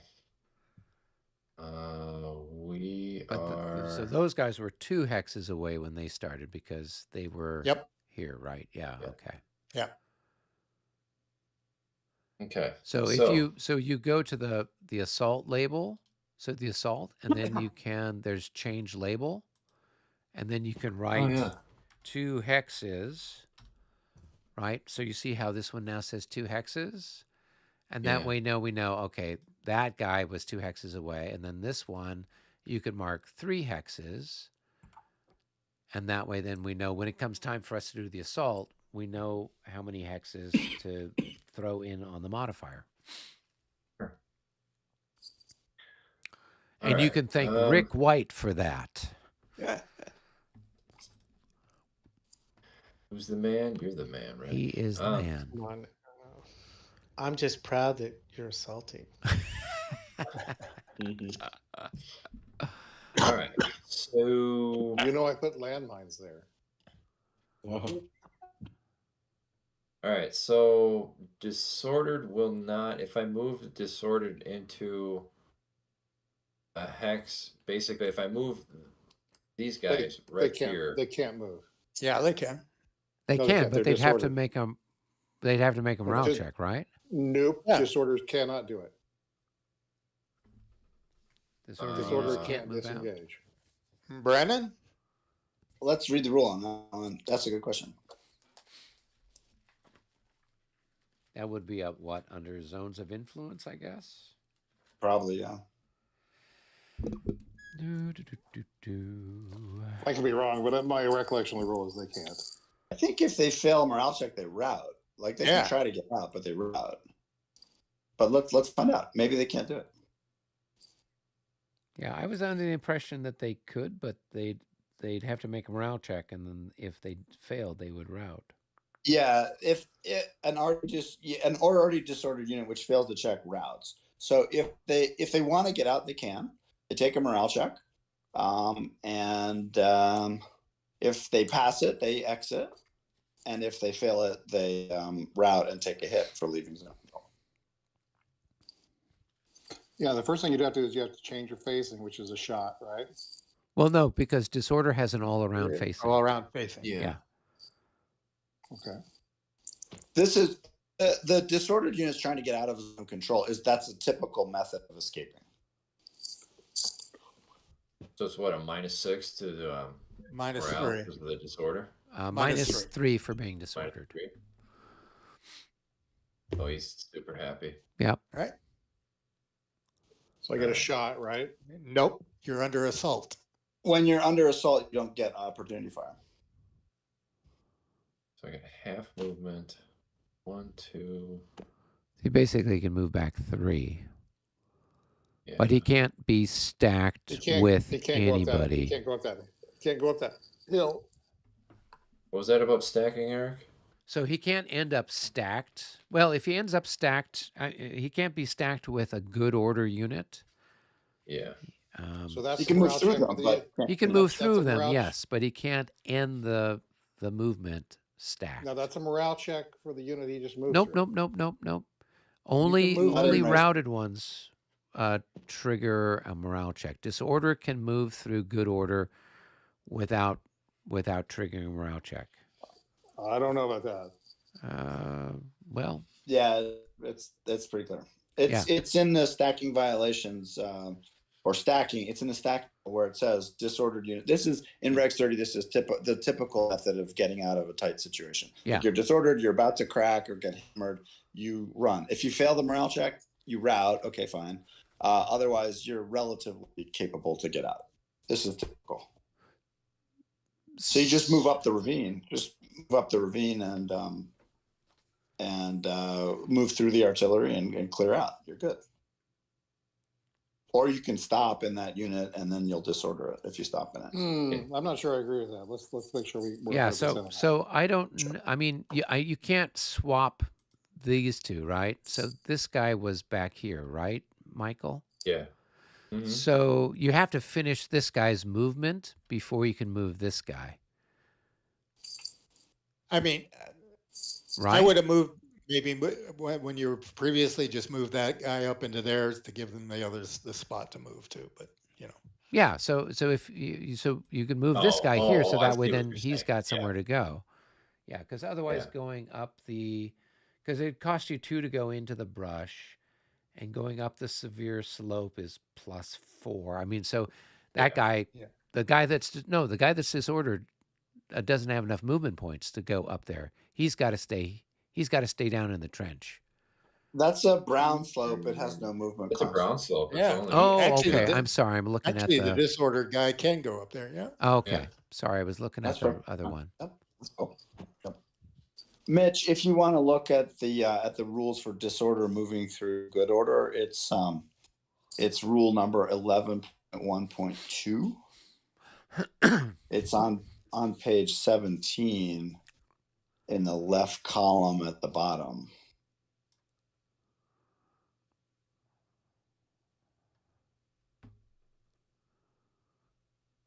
Okay, I buy it.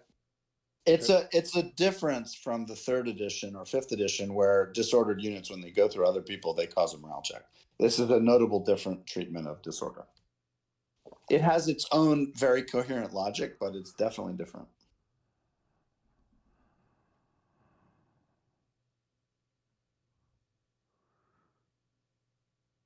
You gonna take that other one out of square? Yes, I will.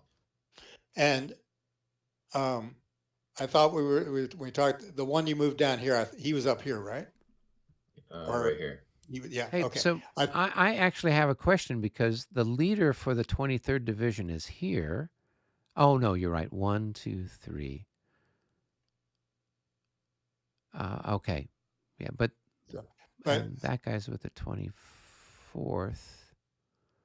So he's with Oaks. Oaks is right here. These guys are part of his division, and they started right here within 3. Okay. And Yeah. Oaks started right here. What about this guy's command? Did he have someone in command that would allow Yeah, him to move? Yeah, his guy was right there. Yeah, The commander right was here. right there, actually. So, Right. No, I thought this one you were going to reinforce you were going to bring the one out of square and reinforce with that one.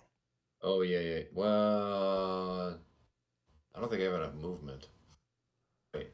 Yeah. Hey, Mitch, do you because- have the second to go to coalition headquarters real quick? Oh yeah. Yep.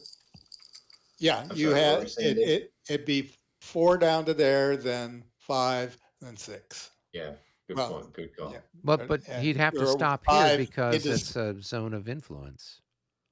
This guy has a zone of influence here, doesn't he? I mean, the zone of influence doesn't stop just because he's under assault, does it? Well, but there's a unit in there. But yeah, that's a possible point there. Yeah. 1, Yeah. 2, 3, 4. I mean, I think it still stops the zone of influence.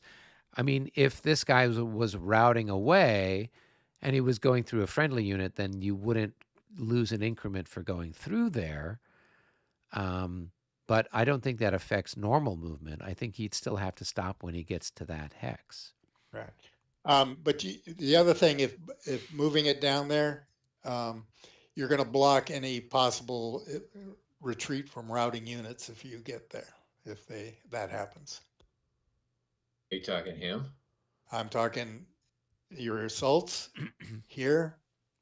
He may fire on that and route that guy. So now he has a path of route Yeah. but if you put that unit down there, you won't have a way, or you might want to move it, over to here or whatever. But we want to get this guy at least out of square. Yeah. Out of curiosity, where did these guns start? They were right here. Right. So they're part of the 24th Division, so they were out of command. Oh yeah. They Right? Because if your leader was here, They regrouped there. What they can only move within 3.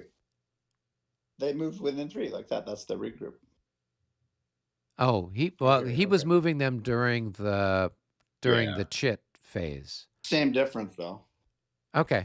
My problem is they couldn't have moved there because their path was blocked. Yeah, because he had other They stuff that couldn't was go here. straight, but they went around the horn. That's perfectly reasonable. No. He did take him around the horn, but they were other units here that were blocking it units? that didn't move until the chit came up for What unit? Junot's core. What units?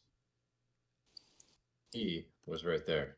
Yeah, he doesn't block, doesn't overstack, so that's fine. And there was some units here, right? That moved Yeah. here.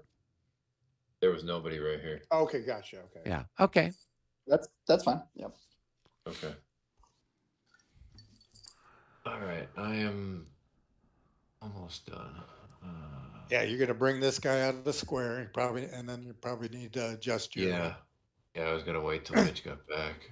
Yeah. 1, 2, 3. So I think he needs to go right there.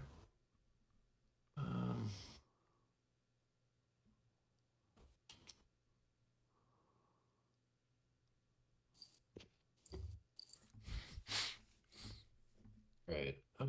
These guys are up here. If they stay right there.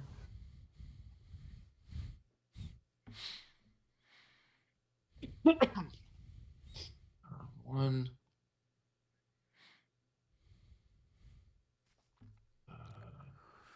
Round +1. No. Do we want to 2, 6. grab another chit while we're at it? 14. That's we have me. 13 I can do coming that. up. We should wait probably, Mm. unless you guys. Yeah, Yeah. I just pulled 14, which is mine. That's on the other end of the universe. So Yeah, that seems fair. We can draw some Yep. chips. yeah, And, and then it's if we- number 10, French number 10, which I don't know where that's at. It's near Otisia. Oh yeah, that's that other cavalry that's over there. Okay, That's a Rick, good I'll spot. see you down in game That's room me 1. again. 6. Oh, how exciting, Michael! This is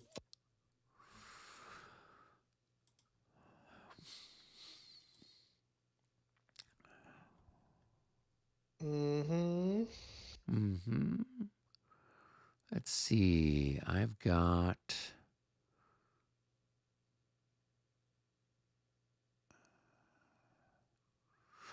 a couple little Cossacks that can dance around, so that's going to be what is it, 4? Yeah, so that's going to be 5, 6 going down the little slope, the baby slope. Yeah, so it's going to be 6, 7, 8, 9, and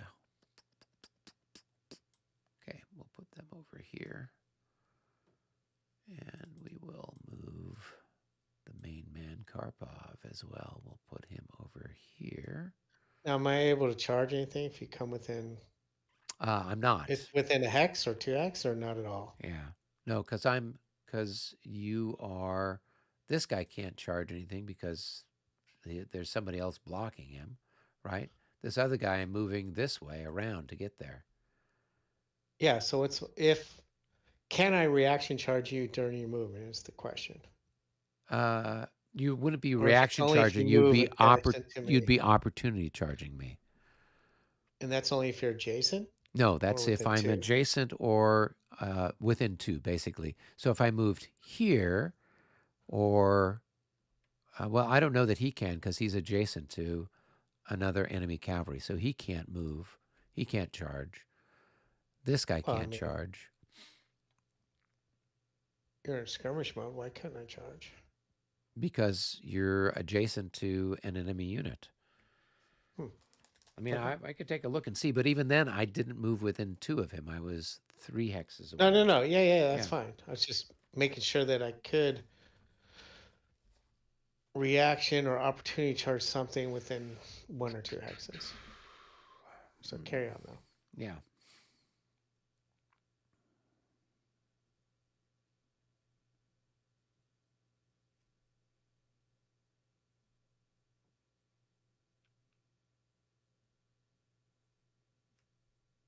Just keeping my eyes on you. That's Yeah.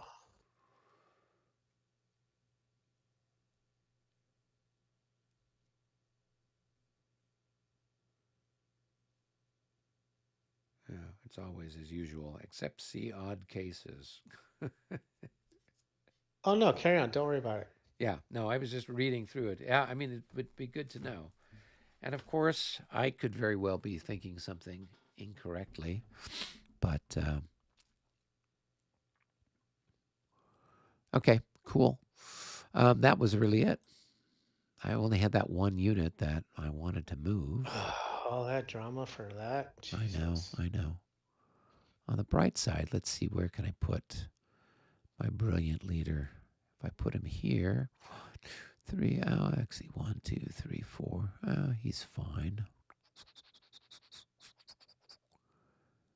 And then everybody's, or a lot more people are in command. 1, 2, 3, 4, 5. Oh, then all these people would be in command next turn.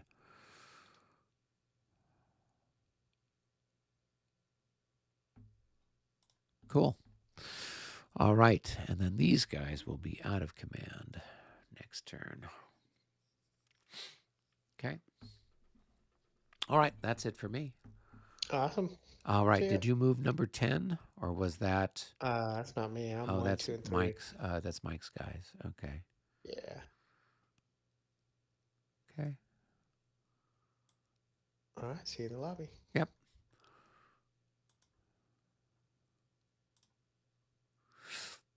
That would be exciting. Ha ha ha. Love that attitude. Thank you. That's funny. In Premiere, I was throwing Devu in the front line the whole time. It's a different system, isn't it? Yeah, nay. Like, Napoleon All right. leading charges. I love it. Just All right, stacking a bunch of so leaders. Juno's core is done.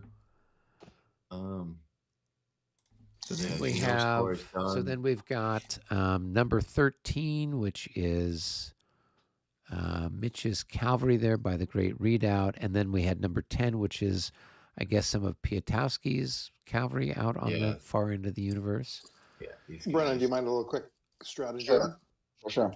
So we could probably do number 10 since number 13 is not going to be affected by it, or vice versa. Yeah. Where do I want to put these guys? is it okay if we call it after 10? Yeah. I think Okay. this will be the last one because we're getting up to 10 o'clock. So we're reaching the 3-hour mark. Running out of gas.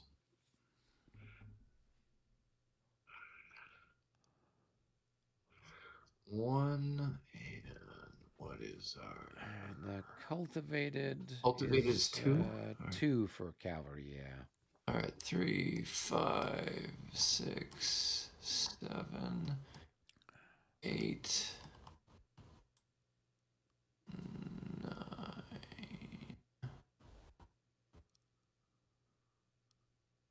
No, actually, I want to move. Sorry, I apologize. I want to move these guys last, not first.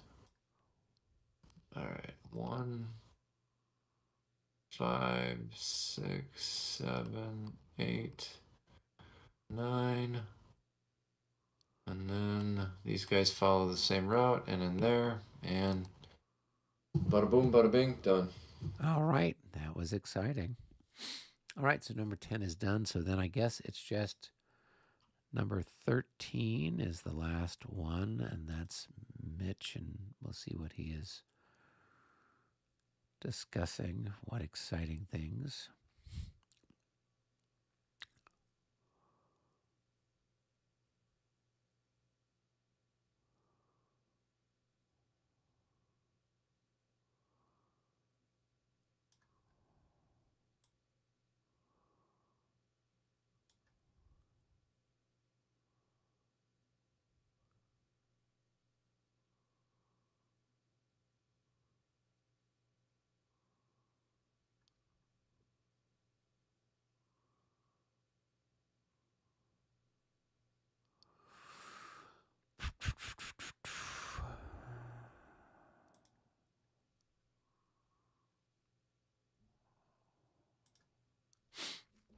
Does anybody have any travel plans for Thanksgiving? Fortunately, no. What about you? No. The way that our house is and our family and whatnot, we do all the hosting every year. So, so I am going to be spending all day smoking a nice, big, fat, juicy turkey on my pellet smoker. Oh, that sounds like Oh, fun. nice. What time Yes. zone are you in? Are you in Eastern time zone or Central? I'm in Central. Central. Okay. And Yeah. You have so you have a Traeger? Close. I have a Rec Tech. Oh, okay. How have you done one before? A A full turkey? turkey like this, I have not. So I'll be interested. I was thinking about trying that sometime. yeah, it's there's few things in my life that I can say have done this, but buying a pellet smoker is one of the greatest purchases I've ever made in my life. That has completely revolutionized food and meat. Yeah, no, I've been cooking with a Traeger for a while, but I've never tried smoking a turkey with it. Yeah. I'll have to try that. Yeah, I'll let you know how it goes. Thankfully in today's day and age, there's a proliferation of um, recipes that are out there so we can stand on the shoulders of others. So, and I'm Yeah. relying fully upon that. How long does it take to smoke the bird then? I'm gonna try and take this from memory, but I want to say it's like 8 hours, 7 hours. So about, and that's how big a bird? 15 pounds. Okay, so it's about the same. It's a half hour per pound. So not much different than roasting it in that regard. No. So actually, part of my endeavors this week is to make sure I have the right pan and various things like that in order to get this thing just right. Because again, with standing on the shoulders of others, if there seems to be like that's part of the secret sauce of doing it is getting like the right pan to make sure this and all those different things. So right. Cool. Get that straightened out. I'll be curious to find out how it goes. Yeah, last year I ended up doing what did we do last year? It was another one of these things. I did it for the first time and it turned out really, really well. So it was quite good. Yeah, ostensibly I got that smoker for my wife for her for Christmas last year, but she has never once touched it. So oh, so I guess it's yours. She keeps saying it's the greatest Christmas present ever because the smoker came with its own chef. That's good.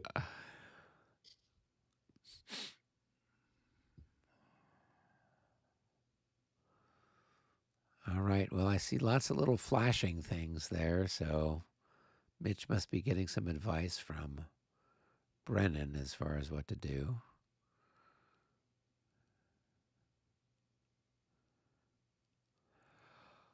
Up. I have the feeling that what is Mitch moving up and my subsequent assaults, this might turn this into the focal point for a while of the Borodino. Well, I'm sure Robert will be happy to let somebody else take the brunt of the misery for a while. Yeah,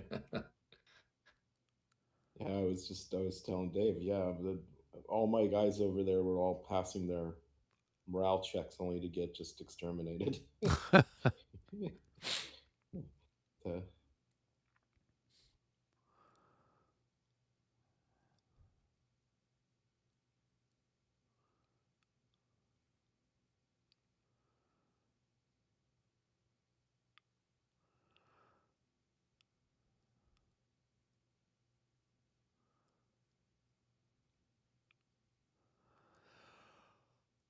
Oh, yes.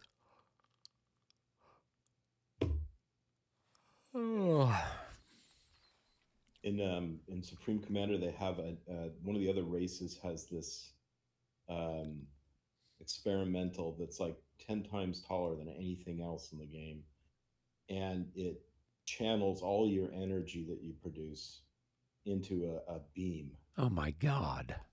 And it just basically is a huge giant he built this thing. It took half the game, but then it just wiped out everybody in like 3 minutes. Wow.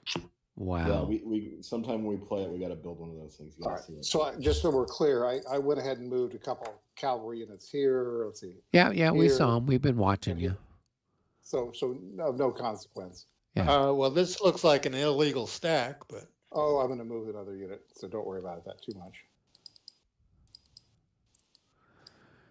Illegal Stacks, that's our middle name. In fact, that's Mitch's stripper name. Illegal Stack. Mitch, ouch. Mitch, where you had the 9, the where you just had him before was actually a better position. Move 9 back one. There you go. That's a better position. All right. So this guy's going to go 1, 2, 3, 4, 5, 6, 7, 8, 9.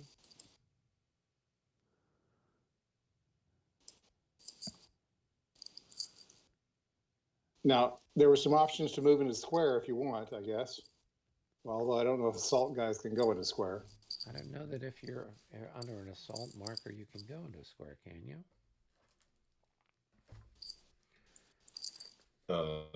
Can they? I don't think they can. I don't think so. Right. So I'm going to put a charge marker on him.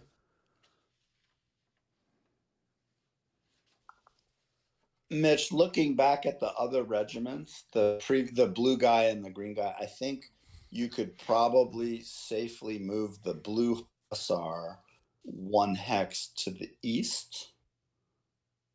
That was the southeast. I was thinking more like in the ravine. Okay. Yeah.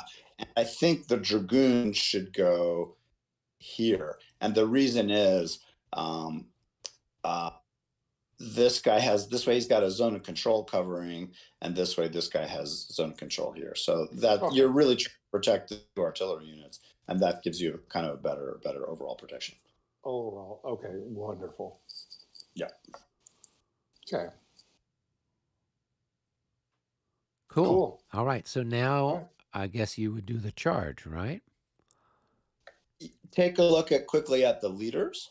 So you may want Dorokhov, who commands the hussars. He might want to go on the number 8 for Raevsky Redoubt, like maybe here. He's here. He's here now. Thank you. But he wants to have command of the 2 regiments. And then there's the dragoon commander, who's currently located here. You might want to put him, here or something. What's his range? His range is 3? Range is 3. You're going to be trying to command this guy, and the guy's making the charge. You won't be worrying about it. He'll be regrouping or something later. Okay. So, gotcha. Now, the dragoon units were not in command range of Dorokhov. What command range does he have?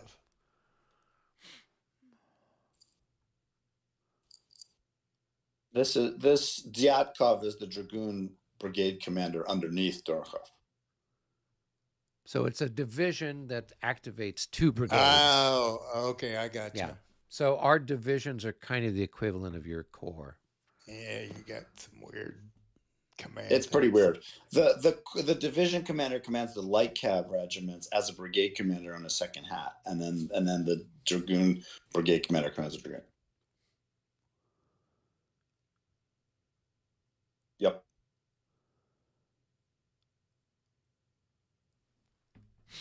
All right. All right, so let's see those spurs fly. Okay, in a straight line. 1. Do you have anybody in 4 that can square at this point? I don't think so. 2.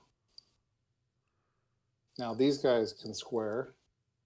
Good question. Can't So when you moved into the front of that artillery, how many movement points did you have left? It doesn't matter. Yeah, it 2. does. Oh, okay. Because if you are out of movement points, you can't change your facing. No, he had. Well, as soon as he declares you declared the charge back here, right? Yeah. Yes, sir. So he's got 5 movement from there. points. Yeah. No, that's not what I'm talking about. I'm talking about from his movement. He was not out of movement points. 1, 2, 3, 4, 5, 6, 7, 8, 9, 8. 10. Yeah, whatever it was. Okay. Michael wanted to be sure that he got there with some freedom to move and change facing. Yeah. That he had at least 1 movement point left in order to turn southwards, right? Yeah, fair enough. Okay, so I don't think there's You're- anybody that can now form. Nope. And then here. so blah blah blah. So He can't form do we square, still yeah. do you still declare the target of the charge at a range of 2 hexes? Oh, You sure. have that too. Declare the charge. Yeah. Okay. Okay. He can't form square, so okay. So now he's got to try to stand in the face of cavalry. Heavy cavalry in the flank. Yeah. All right. So roll to stand versus cavalry charge. Charge in the flank minus 12. 16. Heavy cavalry minus 9. When 6. uh, 10. when the target has an assault marker, another minus 12. Is this all cumulative, or you just pick the worst one? It's cumulative. Yeah. Oh, then he No. fails. So it says. So these So number 1, these modifiers are not cumulative with each other. Use the worst modifier. So any of the ones that have a 1 on them, and then the one that's number 2, these modifiers are not cumulative with each other. Use the worst. So if the number 2 factor ones are being charged in the flank, so that's a minus 12. And then heavy cavalry is minus 9. So it looks like to me it would be a minus 21. Then he fails. Yeah, he fails. Because he rolled a 34 and he's a 16. Okay. So what happens? Does he disorder or does he rout? Disorder. Disorder.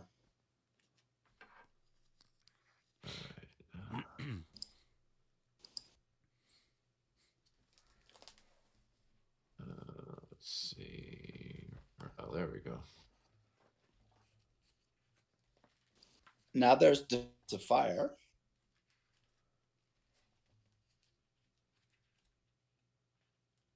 And So because you he's guys- just he's disordered, he gets. Tab. So Does he need to roll for effective fire at this point? No, he didn't get effective fire. Okay. Stan.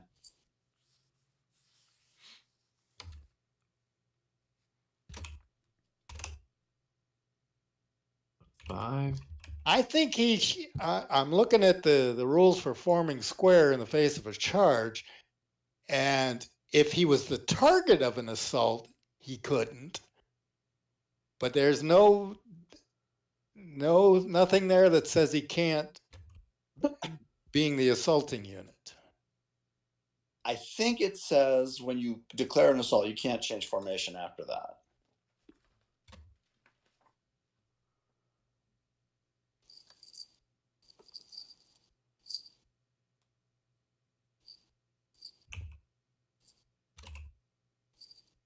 I'm asking chat.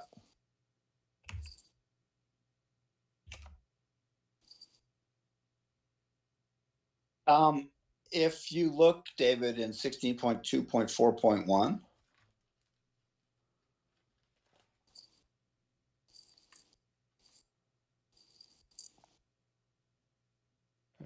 Okay.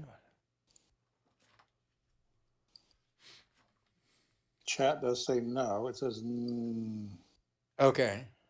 Yeah, that's so they just they roll a stand says- with a minus 12. assaulting units attacked by cavalry can't score. They were the flankers.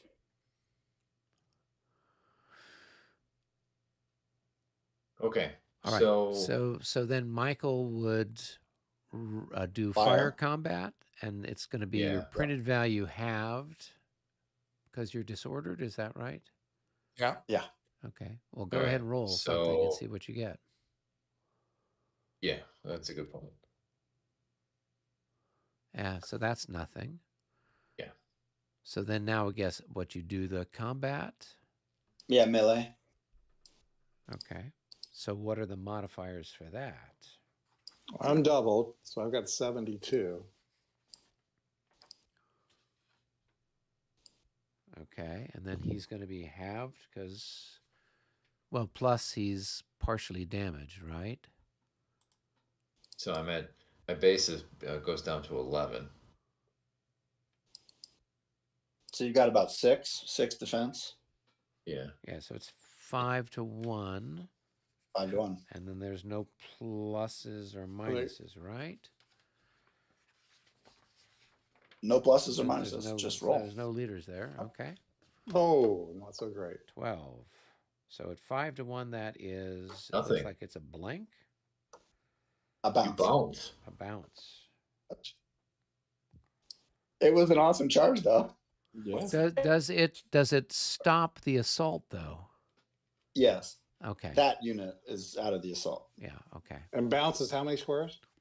1/3 of your movement on it, so 4 squares, and you take a hit. There you go. Yep. Perfectly classic cavalry charge.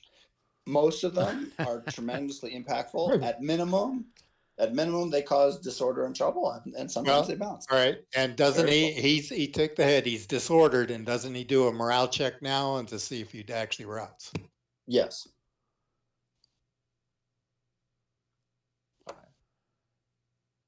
We're sure he's happy. So he's just disordered. Disordered and exhausted.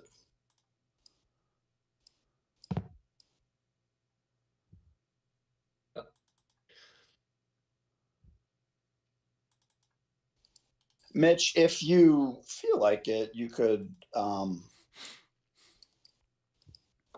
retreat to here. That will leave your fire path open off the Emperor's battery. Gotcha. Thank you.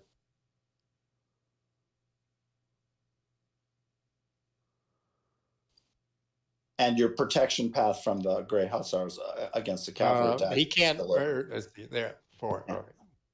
2, Yeah. 3, 4. Yeah. Interesting. Okay. Well, That was it. cool. Yep.